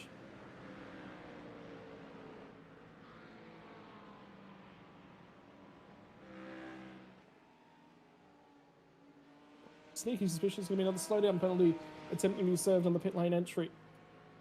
But Greathead recognised what was going on much, much earlier. In the meantime, this BMW finally going to line up and have a go at Mike Pepper's Lamborghini, and Matt Arnold has waited a long time for that hole to open, and finally gets the job done. Both of them will dive to pit lane immediately though. 49 minutes on the clock as these guys will make their way to the lane. And Dave, I do wonder who is and who isn't taking tyres at this point in time. Yeah, I couldn't see last time around. But it is a good question now with this point in time remaining. I think we're going to get the track to cool off a little bit. It's gone past 4 p.m. The sun's getting a little bit lower in the sky. Even when the clouds move away, it's starting to get a little bit of that early evening feeling to it.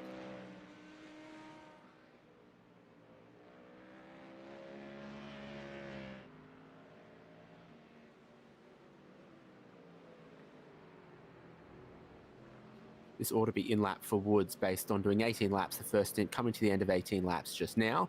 The race leader's pulled out to 10 seconds in this stint. It's gone pretty well for him. Yep, that it has. Curious to keep an eye on Lachlan Capel and his pace relative. He's been matching Adam Hughes. There's been nothing between those guys. So in the last few laps, less than a tenth sort of between them lap on lap. Mackay is in as well. Hughes and Capel both in.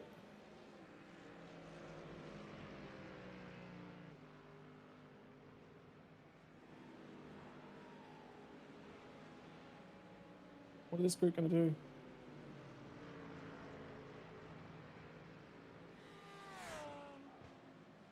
I don't know, Jeff.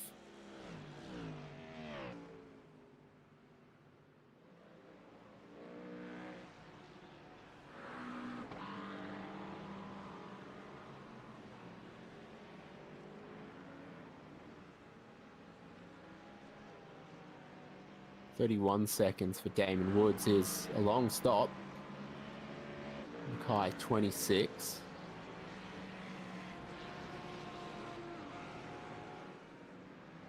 Rattray-White's actually going to come out behind Dean Mackay, but I do wonder whether or not Dean Mackay is going to have a cold tire warm-up phase to go through that Rattray-White's already partially through.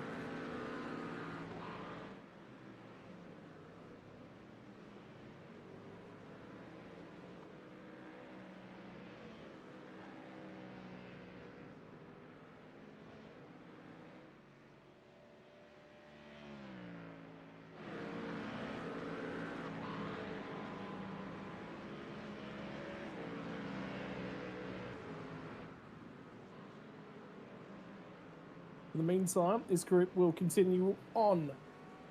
So second round of pit stops just about done, and we're expecting there to be a splash and dash.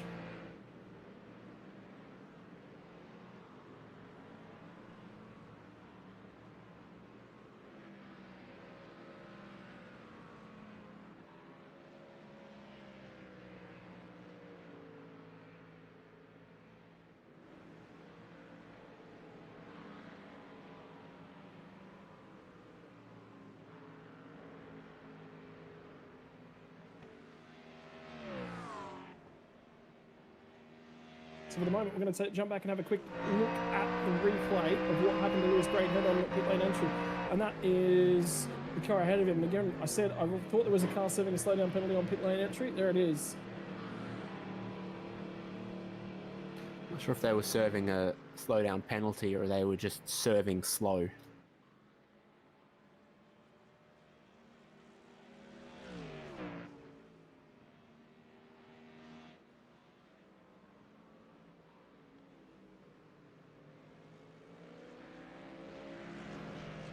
You're left with just Stefan McCartan, who hasn't made a second stop yet. And the only way anyone pulls off a two-stop race here is if McCartan pulls 20 laps out of his back pocket in this stint and gets to 40 minutes to go at the time of making his final pit stop. Something's just happened to Ethan Bass.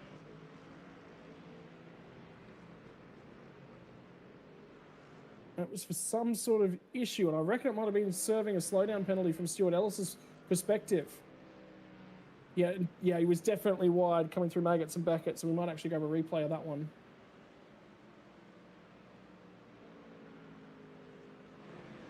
So at the moment, we're going to bring you a replay, but there is something we've just heard about, and it's Zach Rattray White. Again, I think this is the cold tyre warm-up phase.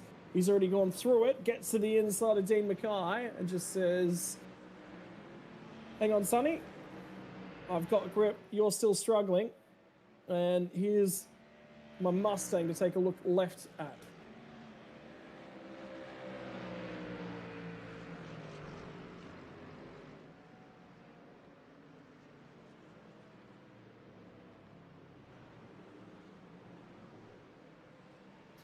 This is it. Big speed difference.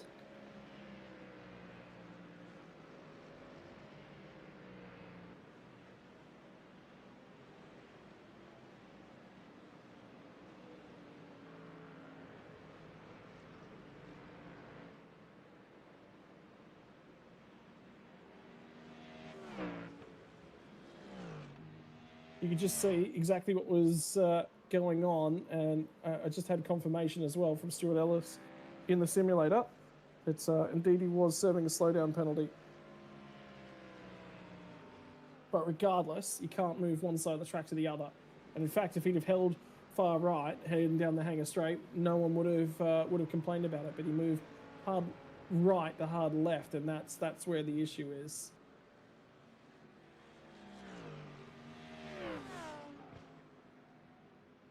And he's under investigation for bad behaviour. Oh, Will Buchanan, that thing looked absolutely nasty on the change of direction. Brock Caday's Mustang hasn't looked entirely stable in the last stint, but I think he's looking a bit better this time around as Buchanan tried to follow in the dirty air.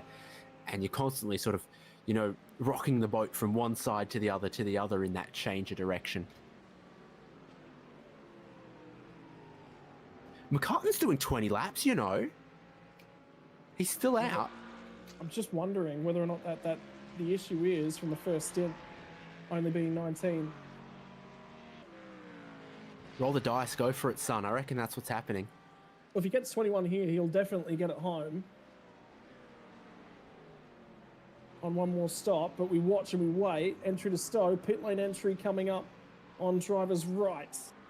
Out the other side here. Does he fire across the lane entry? He does indeed. Gets 20 laps out of it, and he will enter pit lane with 1 hour, 18 minutes and 30 seconds on the clock.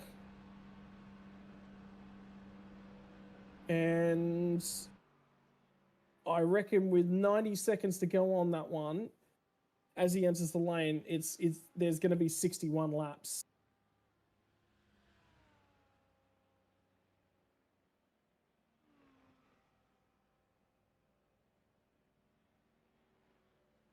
There's a few bits and pieces going on as a result of that incident for Stuart Ellis too. Pit stop just begins now. It'll recalculate the estimated number of laps when Damon Woods comes back through into the race lead as he does now, because it had been calculating based on Stefan McCartan's position as the race leader. But then obviously McCartan still owed a pit stop, so he pits. Damon Woods goes by. Now we begin to calculate remaining number of laps based on Damon Woods, knowing that Damon Woods still needs a splash of fuel as well. There's a chance very unlikely, I'm feeling, that it's 20 to go for McCartan.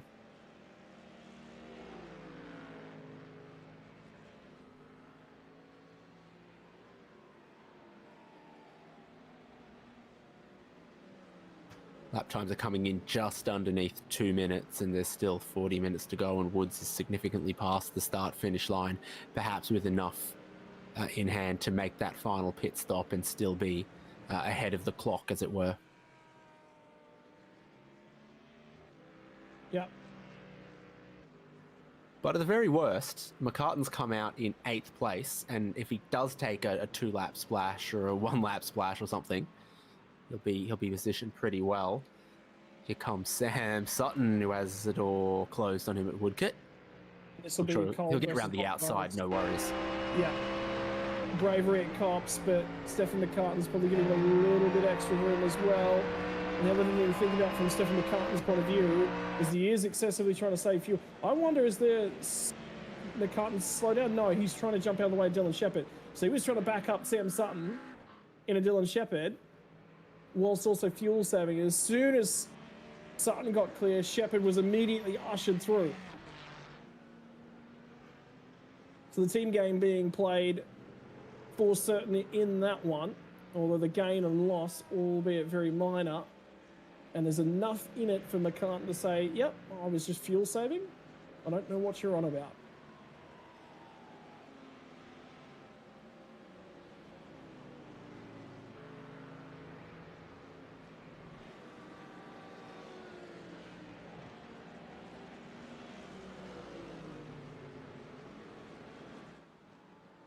Tell you what, there's a pit stop difference between Capel and Richard Mitchum, by the way, about 3 seconds.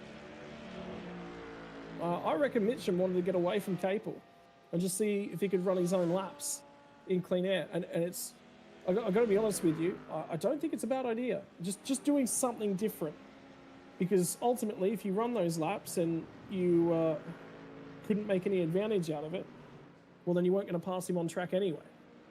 Tail end of the first stint, we saw a lot of really good pace on light fuel loads as well. So if you go Mitchum and just take 22 seconds of fuel, get a little bit more track position, break the toe, try to run a little bit quicker this stint, and then just make up that 3 seconds that you're going to need to add, presumably, to your final pit stop. I can see why you would do that when you're looking at, you know, a 3, 4, 5 laps to go splash and dash, to say, instead of a full tank of fuel and then, you know, a tiny splash, let's take 3/4 of a tank twice.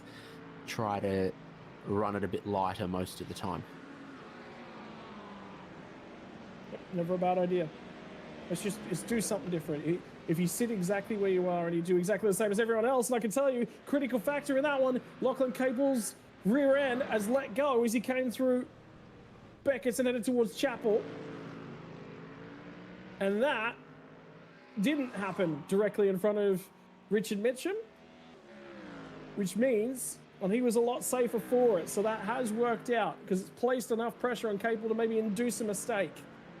Watch the flow here out on the other side. It was just before he got to the curb, so it wasn't even on the curb. It was a slide from hitting the sausage curbs in the right-hander, and the car just sort of hit a resonant frequency, bounced a little bit, and then didn't accept the change of direction.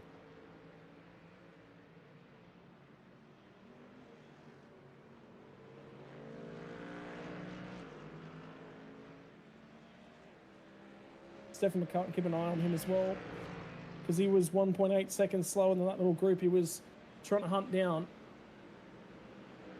If that keeps up, it's not going to work out on that fuel save strategy.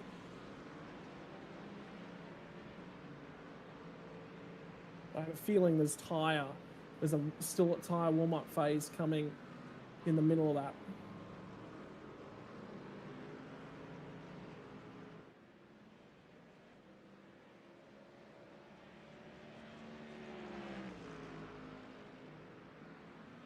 Cadet's got himself a slowdown penalty in front of Will Buchanan, who we knew was closing and trying to attack, but struggling to race wheel to wheel and in close quarters based on some of the instability we've seen from Lamborghinis. Cannon gets by.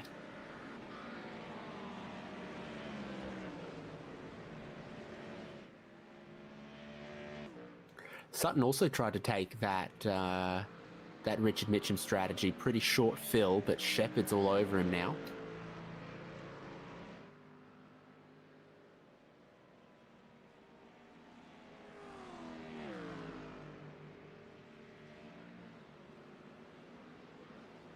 In the meantime, again, we're just watching and waiting, and the pit stop window to get home is now effectively open if you're looking for a change of tyres to make your way home, and that's one car feeding into pit lane. That's Terry Marsh, who's going to dive in again.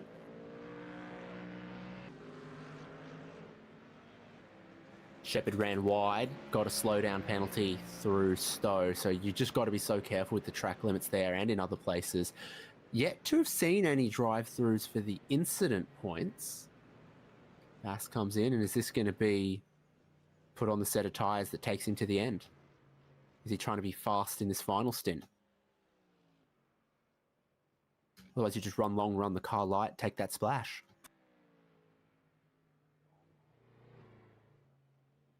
Yep, so here we go. Final pit stops. Bass jumps out of the queue to get in and get this stop done. Unlike a Gen 3 V8 supercar, you can tell whether they're taking tyres or not, because if they're taking fuel only, the car doesn't go up on the jacks.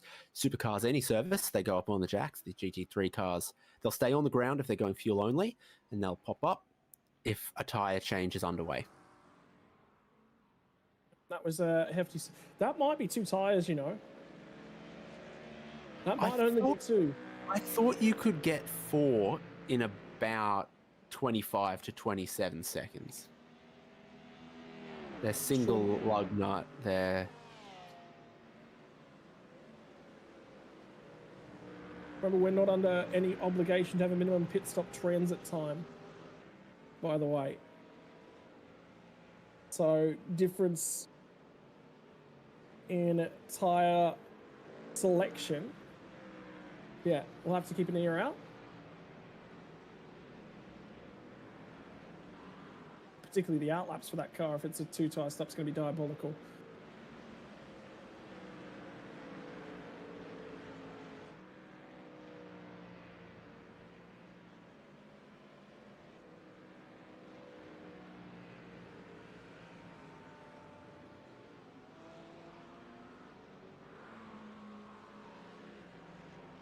Oh, that is a car into the backwards of the wall, and that is Ethan Bass on the cold tyres.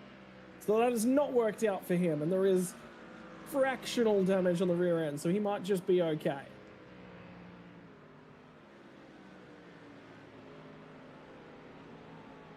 So it's always the challenge for the cold tyres, and Ethan Bass has demonstrated it. He was looking for some kind of perhaps a tyre undercut, a tyre offset in the final stint, and being off the road. There is actually a fair bit of damage to that right rear. Maybe it's going to cause some drag, and this is just the grip's not there, the grip's not there, the grip's not there. But then the barrier is so close, and you saw the brake lights come off and on again. So he did release the brakes. Thought he might have had a little bit more room to work with, and room there was not.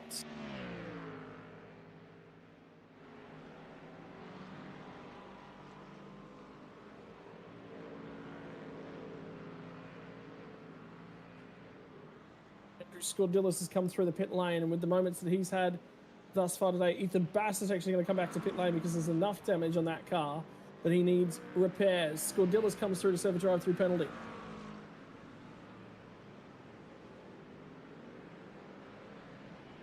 Now, it's complicated here because you'll see that the cone-to-cone transit time of a drive-through is 30 seconds, but the actual time loss is a bit closer to 20 or maybe even only 18 seconds because you cut out the 3 final corners. So there are much, much worse racetracks to get a drive-through penalty than here. Nonetheless, I still wouldn't recommend it. Like, I wouldn't recommend licking a 9-volt battery or sitting in the electric chair.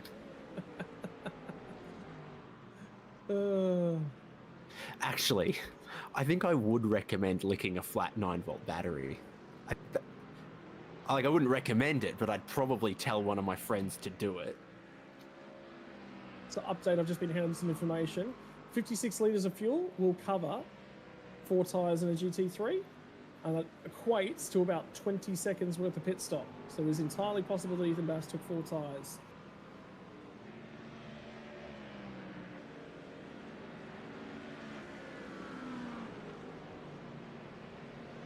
And supercars teams with 2 wheel guns can change 4 tyres in like 12 seconds or less these days.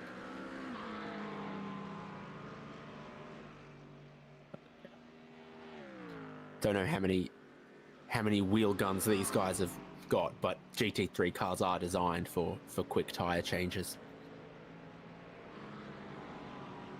Just got to make sure you do arm day when you're picking up and throwing the wheel and tyres around. Yeah. Either way, for Ethan Bass, it hasn't worked out with backing that car to the barriers and requiring repairs. So now for Orbit Drop Bear, their rest of their hopes and dreams for this one rely squarely on the shoulders of Sam Sutton, who is currently under assault from Dylan Shepherd. As that battle continues, Lachlan Capel just in behind them after his spin. And with work to do, fractionally faster than both of these cars in the most recent lap, so he will start to range up. And Sutton not quick on the entry. Mercedes was nice for Dylan Shepherd on the rotation to the middle of the corner. He's just able to carry so much more entry speed.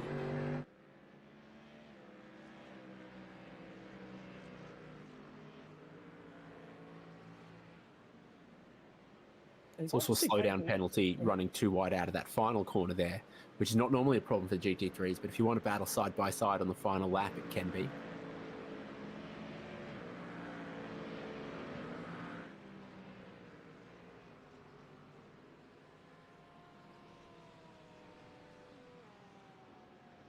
So Bobby Camo is going to go around and start missing the front end of his Mercedes with some work to do in that.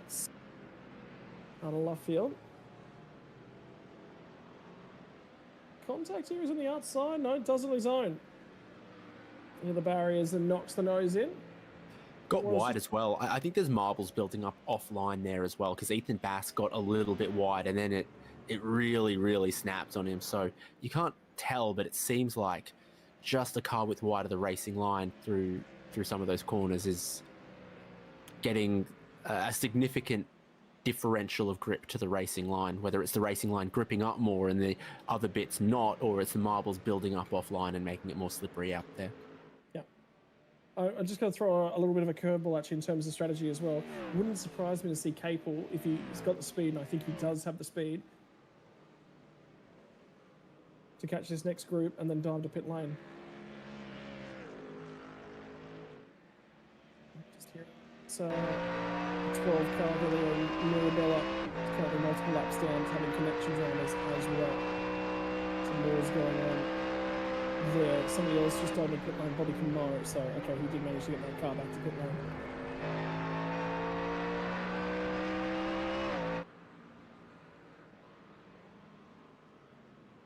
I assume his pit crew are Camo Tire and Auto.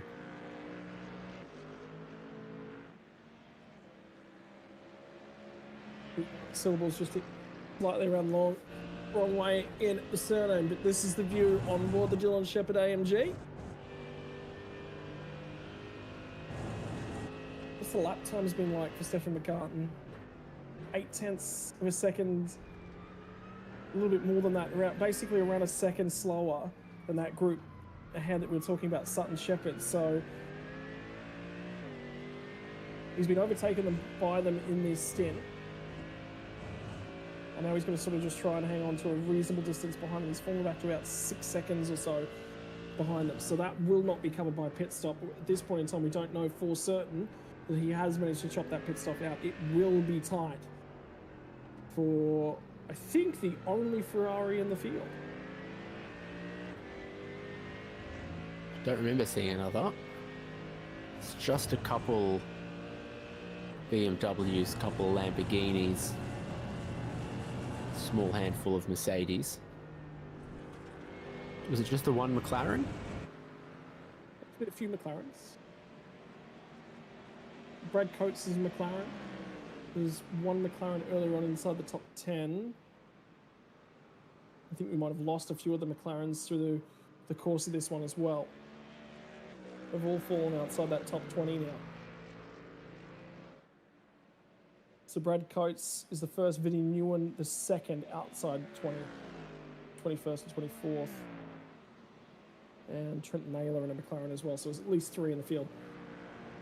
I'm feeling increasingly confident in saying that I don't think Damon Woods took tyres at his first stop, but did just take them at his second stop. He's burning through the fuel, just set a new fast lap of the race. The track temperature is still up at 27.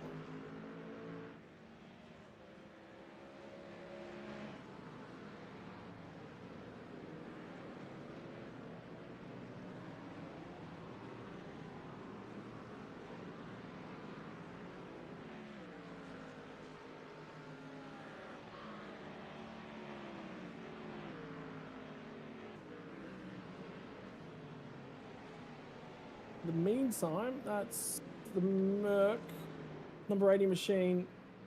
Benjamin Brook jumping other way, so there'll be another slowdown penalty and lap traffic that he was trying to dive out of the way of.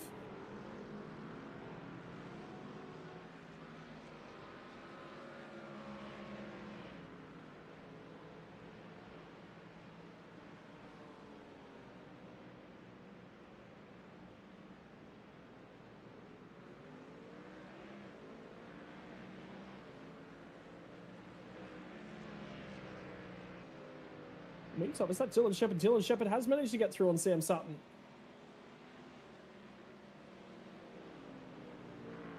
So this position has just changed hands.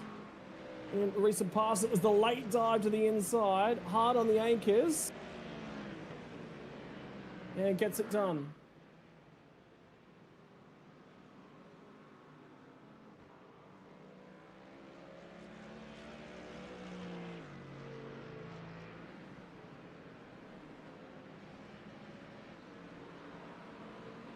And for now, Damon Woods still in the lead, still trucking on away. 12 laps complete on his start of his 13th, so a maximum of about 5 or 6 laps away from his final pit stop. And at this point in time, what are we looking at on scheduled laps? We're still right on that 60 lap count potentially. Yeah, so doing just about 2-minute lap times, right? Damon Wood crossed the start-finish line when there's something like 22:45 seconds on the clock. So then you'd need his final pit stop to take 45 seconds off the clock or more to make this race go the 1 lap shorter. And I think with the final splash situation for Damon Woods, that's not going to happen. So I think it'll be in the order of about 20 seconds left on the clock when he takes the white flag. It will go that 1 lap longer. That's the way I'm seeing it at the moment. Yeah, and that margins that number as well as I'm going to consider to grow. Because at the moment we're journeying around the track. Most recent lap for Woods was a 58.426, so we're gaining about 1.5 seconds into that extra lap territory every lap. And if we've been doing that since the race start, yeah, it definitely will happen. But the big thing is, right back at the start of the race as well, that track temp was just a fraction higher. It's come down again later on in this one as Brendan Groach keeps an eye on. These two have just been going at it all day. Put himself and Brad Coates. Can't get away from each other.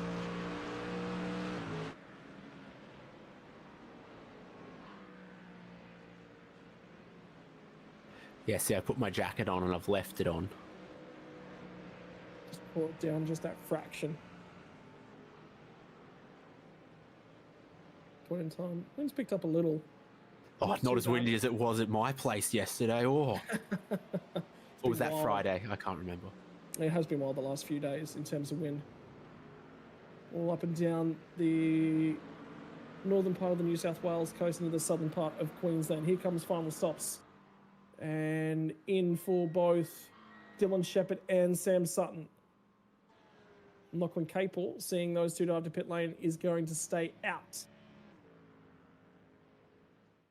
Someone just launched their motor there? Yeah, okay. So it's parked and it's still launching.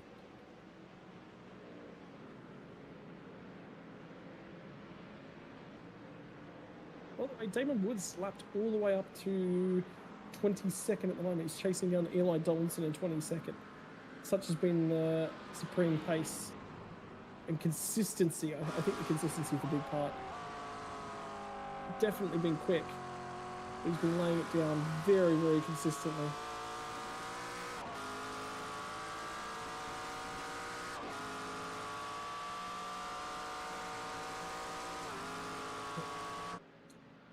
Growing ever closer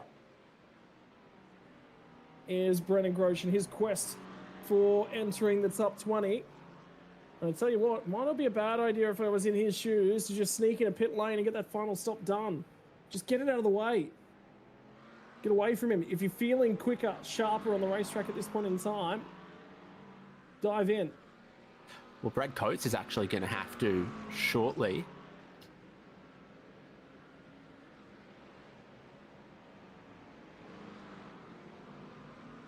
We do indeed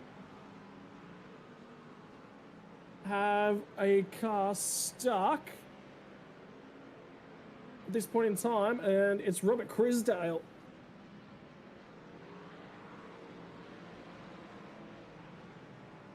And this is close enough to the racetrack and in a compromised position. This, I believe, will trigger safety car, and indeed it has. Here we go. We are going to get ourselves a 15-minute sprint race to finish this off. Zach Rattray White, Lewis Greathead, Adam Hughes, everyone diving into pit lane. Damon Woods just missed the opportunity. We'll take a look at what happened.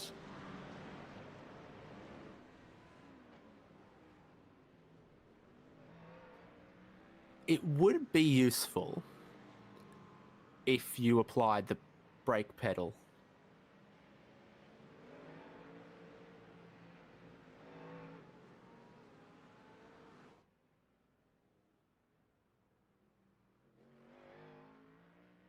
Just waiting for some procedural updates as well. Safety car sitting in the pit lane exit at the moment, waiting for race leader to come around. So will it be waiting for Damon Woods or Dean Mackay or Zach Rattray White? Well, Damon Woods does still lead the way at the moment, hasn't entered pit lane.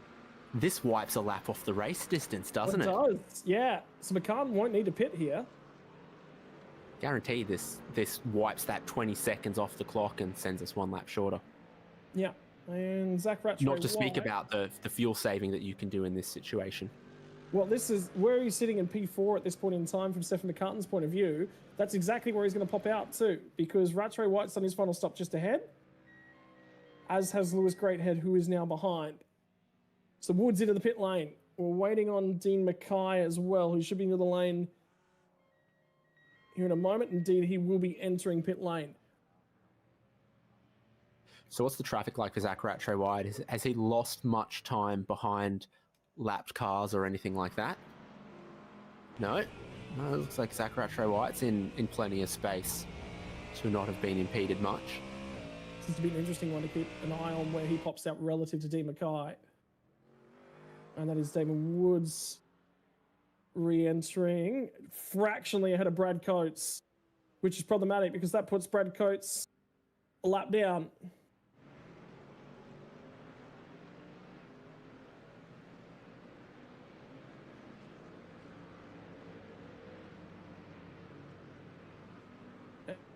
It's that battle between Brad Coates and Brendan Groach has been resolved, and Rattray White has managed to get back up ahead of Dean Mackay. Now, I think Stephen McCartan has the freshest tyres of the top five. You reckon none of those go? Because it was only a splash they all required. Yeah. I reckon Woods, Rattray White, Mackay, and Lewis Greathead have all gone fuel only at their very, very final stop, whereas McCartan was aiming, instead of for 3 stops, aiming for 2 full stops. His last stop, he went new tyres 12 laps ago, and that makes his tyres 3 laps fresher than Woods, Rattray White, and Mackay, and 4 laps fresher than Lewis Greathead behind. I think that's not going to make a race-winning difference for Stefan McCartan. He's not, short oval on the newest tyres, Christian Rasmussen style. But what it does mean is it'll make it easier for Stefan McCartan, I think, to try to hold this track position on the restart if his tyres are just a little newer than everyone else in the top 5. And have a look at the temperature games being played in the tyres here right now. You can see a fair chunk of the field is aggressively trying to maintain temperature.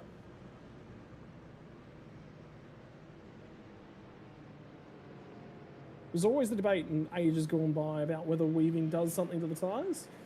Well, I can tell you, in the latest generation of GT3 tyres, you need temperature any which way you can get it. So it doesn't matter what little gain there is, it is a gain, and that means you need it. Conveniently, though, for us, it also picks up some of the rubber buildup that's just fractionally offline. So it also serves to widen that racing groove when we go back to green flag racing. I wonder whether or not we'll grab a second lap under this safety car too, which might just leave us with about 10 minutes sprint racing to go. You kind of have to wave around, don't you? There's a lot of cars. Feels like you should in a moment. Let's get Lawrence Stroll on the phone and ask for a pink F1 safety car. I'm down. I agree. Yeah. We got the red Mercedes and the green Aston Martin. Here comes the wave around. So the whole field follows the safety car to the left-hand side of the racetrack, and then the lap down car's going to get out of the way. Obviously good news for Zachary Trey White, Dean Mackay, Stefan McCartan, Lewis Greathead that they get to restart in line just behind Damon Woods. Well, maybe McCartan would have liked a little bit more traffic to protect him behind from some of the really quick guys back there like Adam Hughes, Richard Mitchum, Lachlan Capel's going to restart out in 9th with in 8th with Shepherd in 9th. Well, that's a net gain for Lachlan Capel too, because remember, after that moment, he was just ahead of Richard Mitchum. So he's now going to get that opportunity to go back toe-to-toe with those guys after the mistake. So all in all, that actually hasn't cost him anywhere near that much.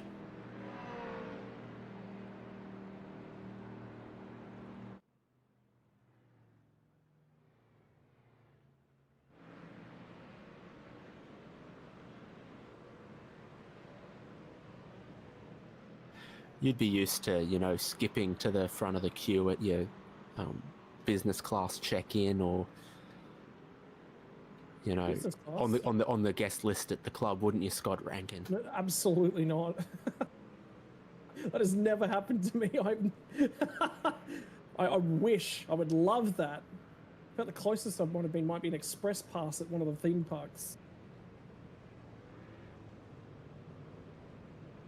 That always makes you feel very fancy and expensive, isn't it?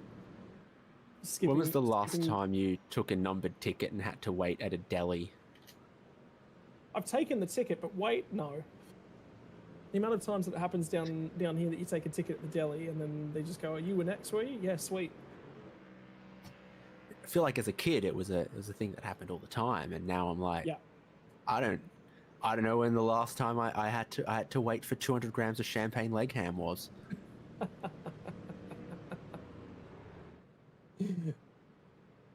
Well, how about?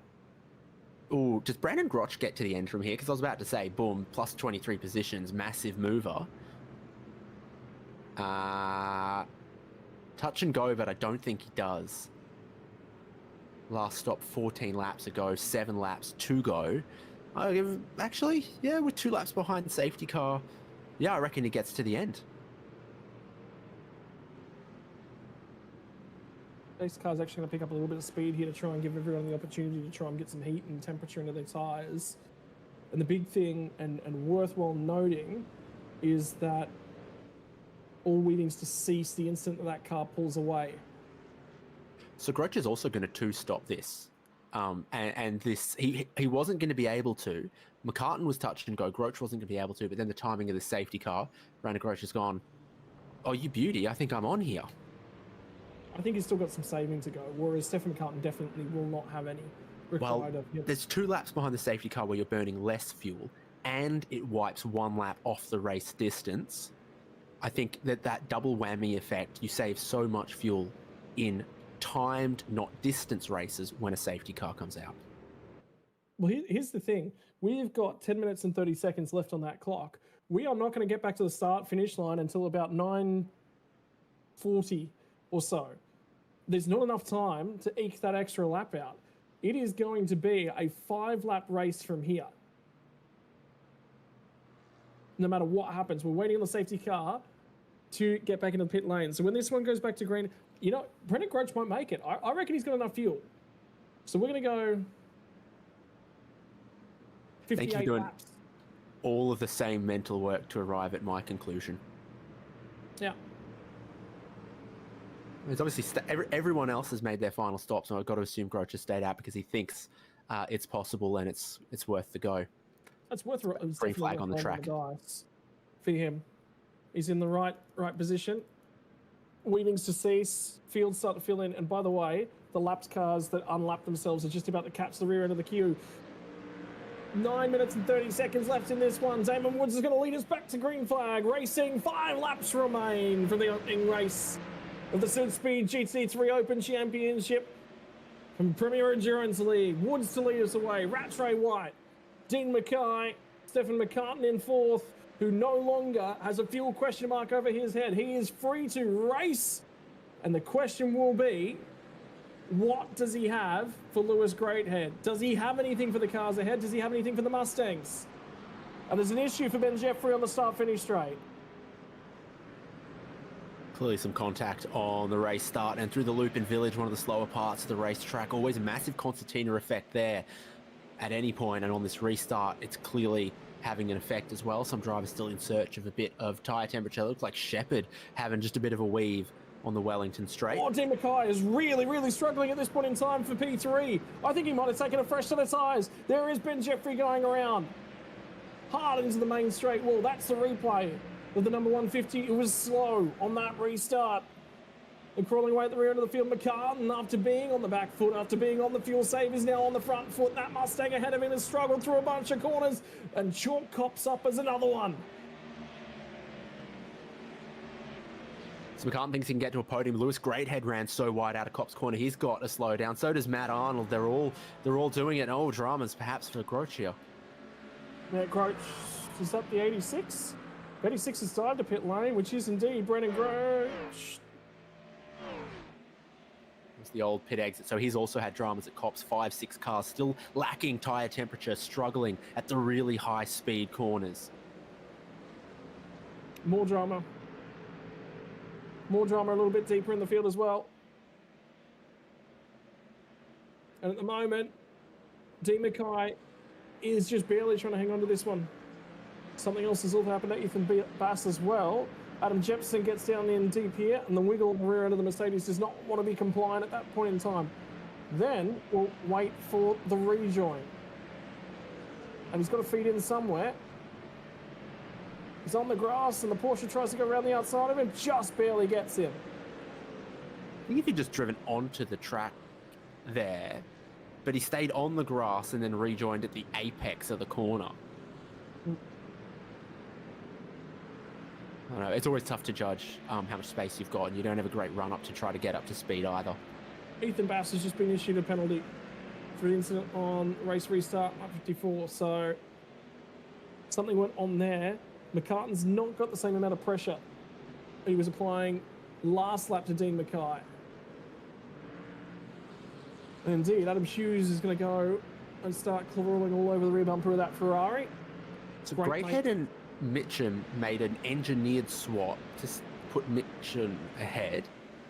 Dylan Shepherd's pressuring Lachlan Capel. He looks very racy for those cars inside of the top 10, and this is Bass on the restart. Oh, there's a big check-up.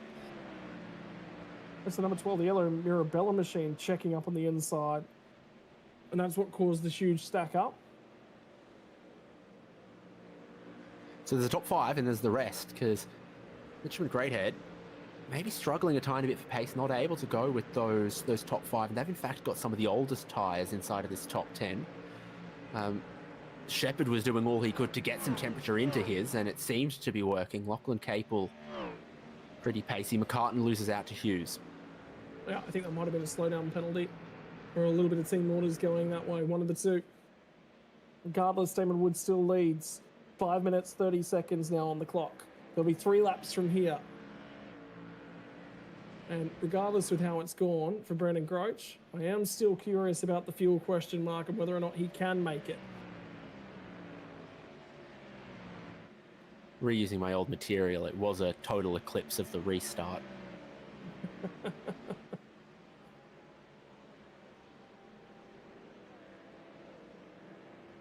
But yeah, there is a bit of team play still happening throughout the field, so you've got Eclipse looking for that 1-2. Yeah, the Vermilion guys here between Greathead and Mitchum trying to engineer something and an opportunity. Mitchum might have just said, I got a bit more pace.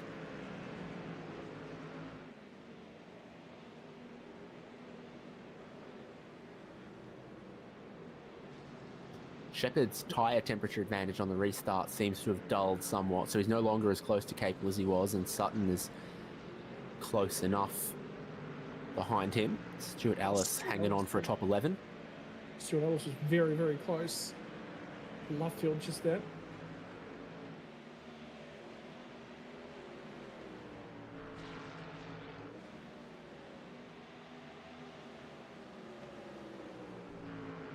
And there was a penalty now for that re-entry that we saw earlier on as well for the 525 machine. Unsafe re-entry, 10-second time penalty will be added post-race. Mark Foster was the recipient of the contact, and that one's jumped to pit lane to repair that car.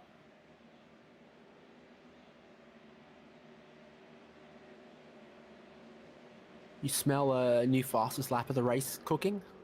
Potentially. Tyre temperature's low, fuel weight's low. A reset, theoretically. Last time by 58.5 for Damon Woods. Fastest so far, 58.2. Track temps dive just a little bit. If it's going to happen, it might happen any time from now. 3 minutes and 30 seconds on the clock. 2 to go when they hit the stripe. And for Damon Woods, 58.3. Misses out on the new fastest lap of the race by 34 thousandths of a second.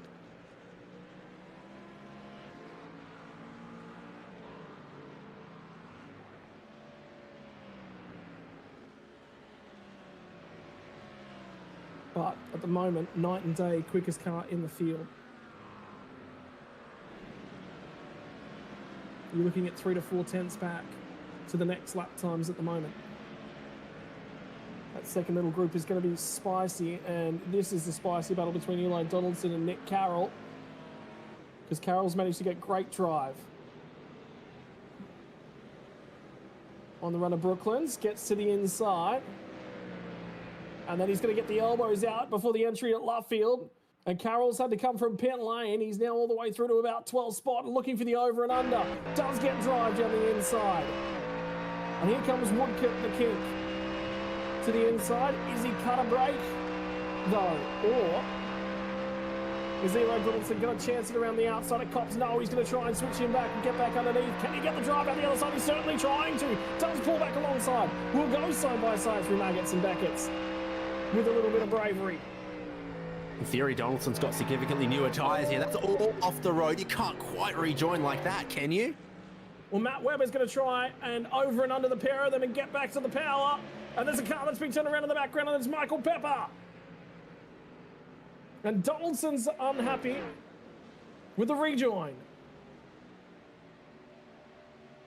Sure looked like he was 4 in the grass and then came back on and blocked the line. If you go that deep in the corner and you go off the track, you're not entitled to have the space in the next part. Well, I wonder how he didn't pick up himself up a slowdown penalty. He might have picked it up and cleared it just with all the junk that was going on.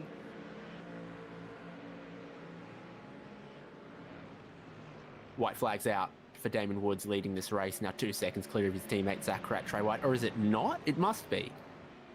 Surely it must be. Barney apparently is not a fan of waving the white flag, and that might be an omen to the French. He's had too many Greg's sausage rolls and he's a bit tired. Did have homemade sausage rolls actually earlier in the day, so they were grand, and it did make me want to go and have a grand nap and not wave a white flag.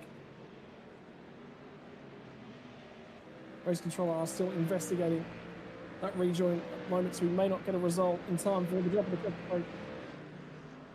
And I'll walk that back because we have received the time penalty that's just come through. Nick Carroll's been handed 5 seconds post-race for the unsafe rejoin with contact. So that's effectively a redress, but the issue is he's going to lose about 4 or 5 spots as a result of that penalty. And Eli Donaldson will not want to fight that one now to the end of the race. He want to use it as defensive material to hold off Matt Webber in behind. Damon Woods down the hanger straight for the final time. Scordilis with another black flag, so I think he had the 40 incident points and then he's gone over 10.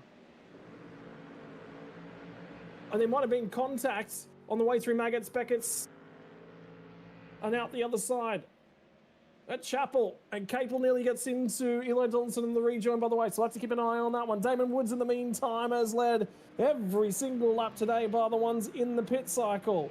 He's going to chalk up another one, and it's one race, one win in the series for the driver of the 25 machine. Eclipse Sim Sports will take 1-2, and Dean Mackay, defending champion, gets home in third. Great start at the defense. Adam Hughes from Stephen McCartan. Richard Mitchum in behind those guys. Capel's going to go the long way round at the final turn on Matt Arnold. And that might be a slowdown penalty for him, unfortunately, crossing the finish line outside the track boundaries.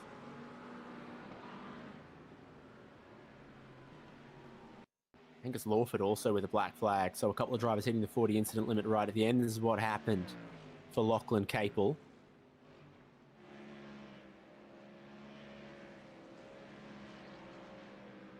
Shepard gets down the inside and rotates the number 8. So race control will be having a look at that one to finish us off, because that happened on the final lap of the race.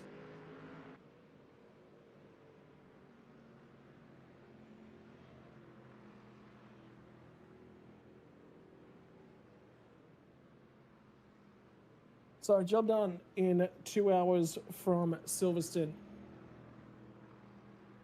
for Damon Woods, but you were expecting that from him. Dean Mackay got a lot closer in qualifying than I think he was definitely expecting, so you'll be proud of that effort.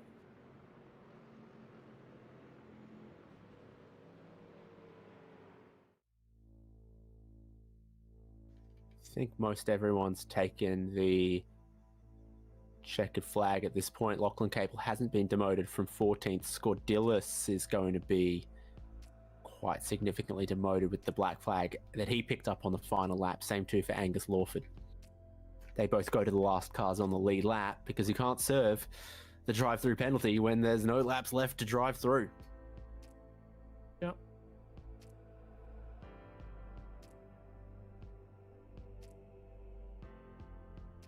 And results coming our way. Damon Woods gets it done from Zach Rattray White. Dean Mackay, Adam Hughes, Stephen McCartan, top 5. Car 488, so I'm just listening because there's just some more penalties that have been coming through as well. Car 488 got 5 seconds for contact and then another 10 for the unsafe re-entry. So 15 in total. He's going to get shuffled massively down. Richard Mitchell from Lewis Greathead. Dylan Shepherd is under investigation at this point in time as well. Sam Sutton from Stuart Ellis inside of the top 10. Outside the 10, Nick Carroll will get demoted down to 31 seconds. In fact, I think it'll actually be longer than that because he picked up a penalty earlier in the race as well. So it'll be about 35 to 40 seconds. Eli Donaldson will get promoted that one spot there. Matt Webber, Lachlan Capel contact in the final lap. Matt Arnold from Will Buchanan, Ethan Bass drops down to 17th spot. Tommy Wallace, Brendan Groach gets home in 19th. So the fuel strategy didn't work out, but there was an issue on the restart lap that triggered that. Trent Allen home in 20th spot as they crossed on the line. Minor penalties will shuffle that one.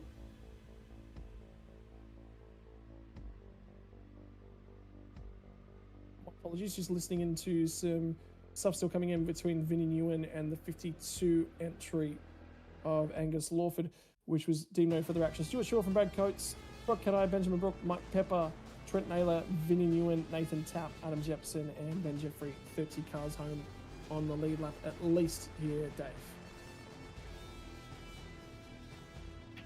Yeah, last cars on the lead lap. Kurt Chapman, Andrew Scordilis, Angus Lawford, Terry Marsh 1 lap down, Mark Foster 3 laps, PJ Whiteman 3 laps, Elio Mirabella 4 laps. Getting into some retirement territory here with Robert Crisdale, Bobby Camo, and Adam Burhock. And then a couple more. with Gregory Brooks, Andrew Dutch, James Scott, Adam Wright. Ricky Provenzale did just a couple of laps. Same for Jesse Butler. Safety car did 1 or 2 laps. I don't think Leith McClyman actually started. I don't think he did as well. And that is final results coming our way. Post-race interview is about to kick off. And it is going to be our top 3. We'll jump from 3rd and work our way up to race winner. So we'll start with tonight's 3rd place finisher, defending champion Dean Mackay. And when the qualifying results were flown at the end of that session, did you have a thought that you'd be within 0.02 of a second of Damon Woods? I knew it was going to be close. Yeah. Yeah, qualifying was good for me. Very good. I think the other guys got a bit faster, especially Damon as the race went on.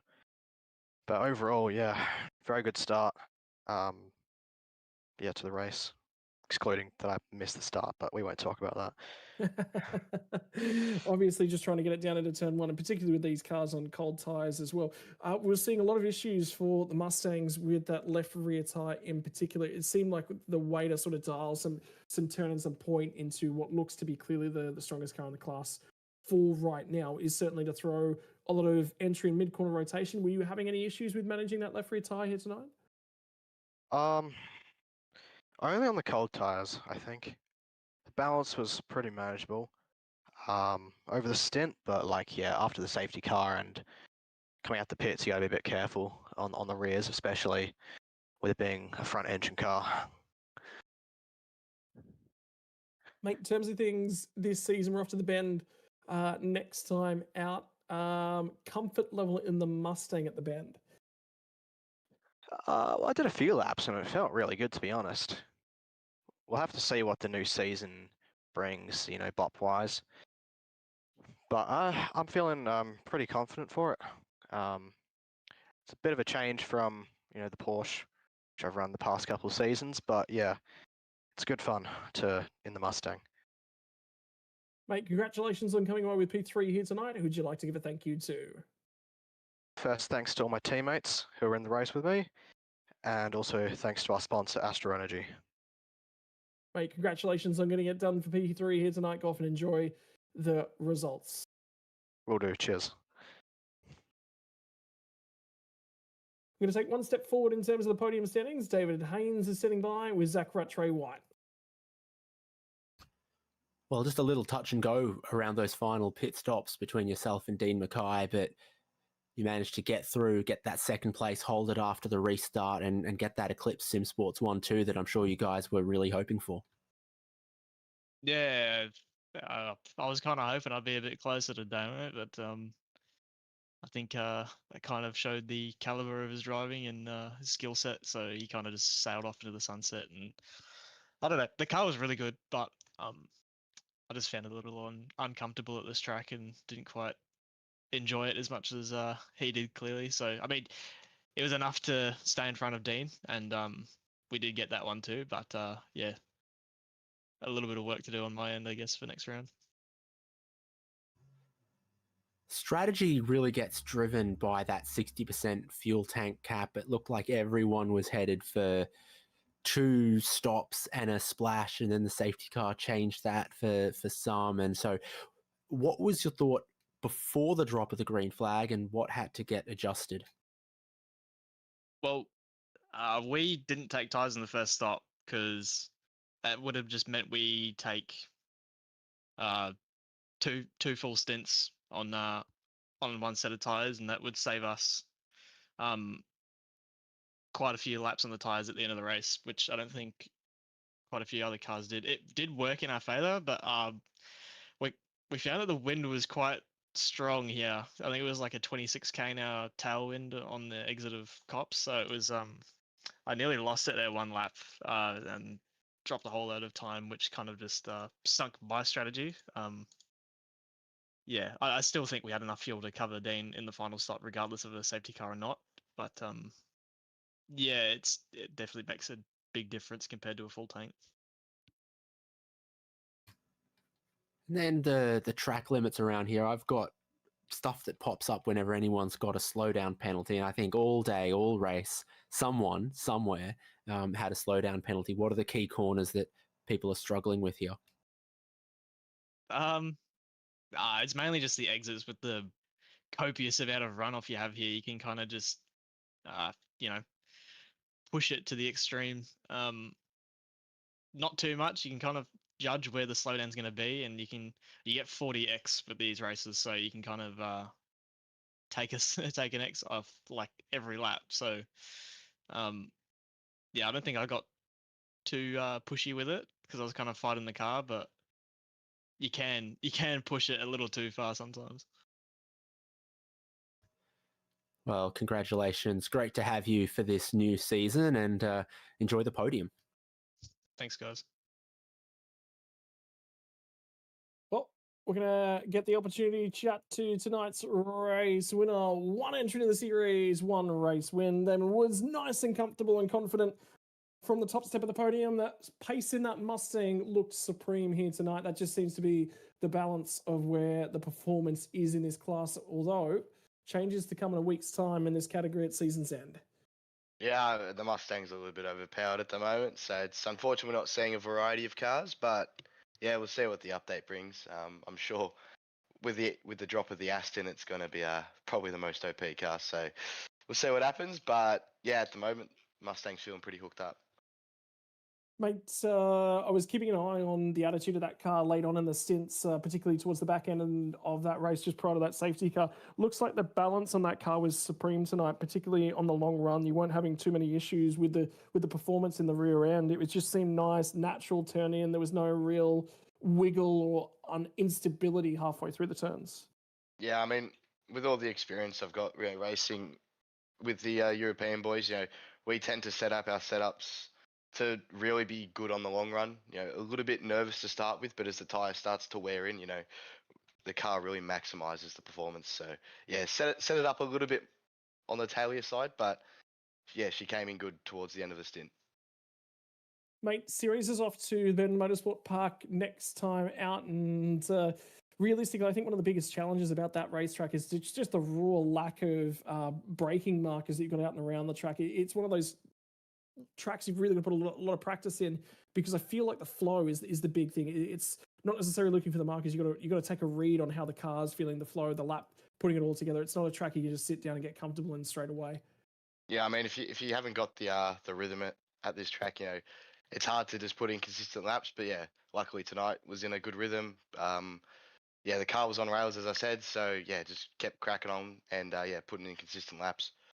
Finally, congratulations here tonight, Damon, getting it done. Who would you like to give a thank you to for supporting you?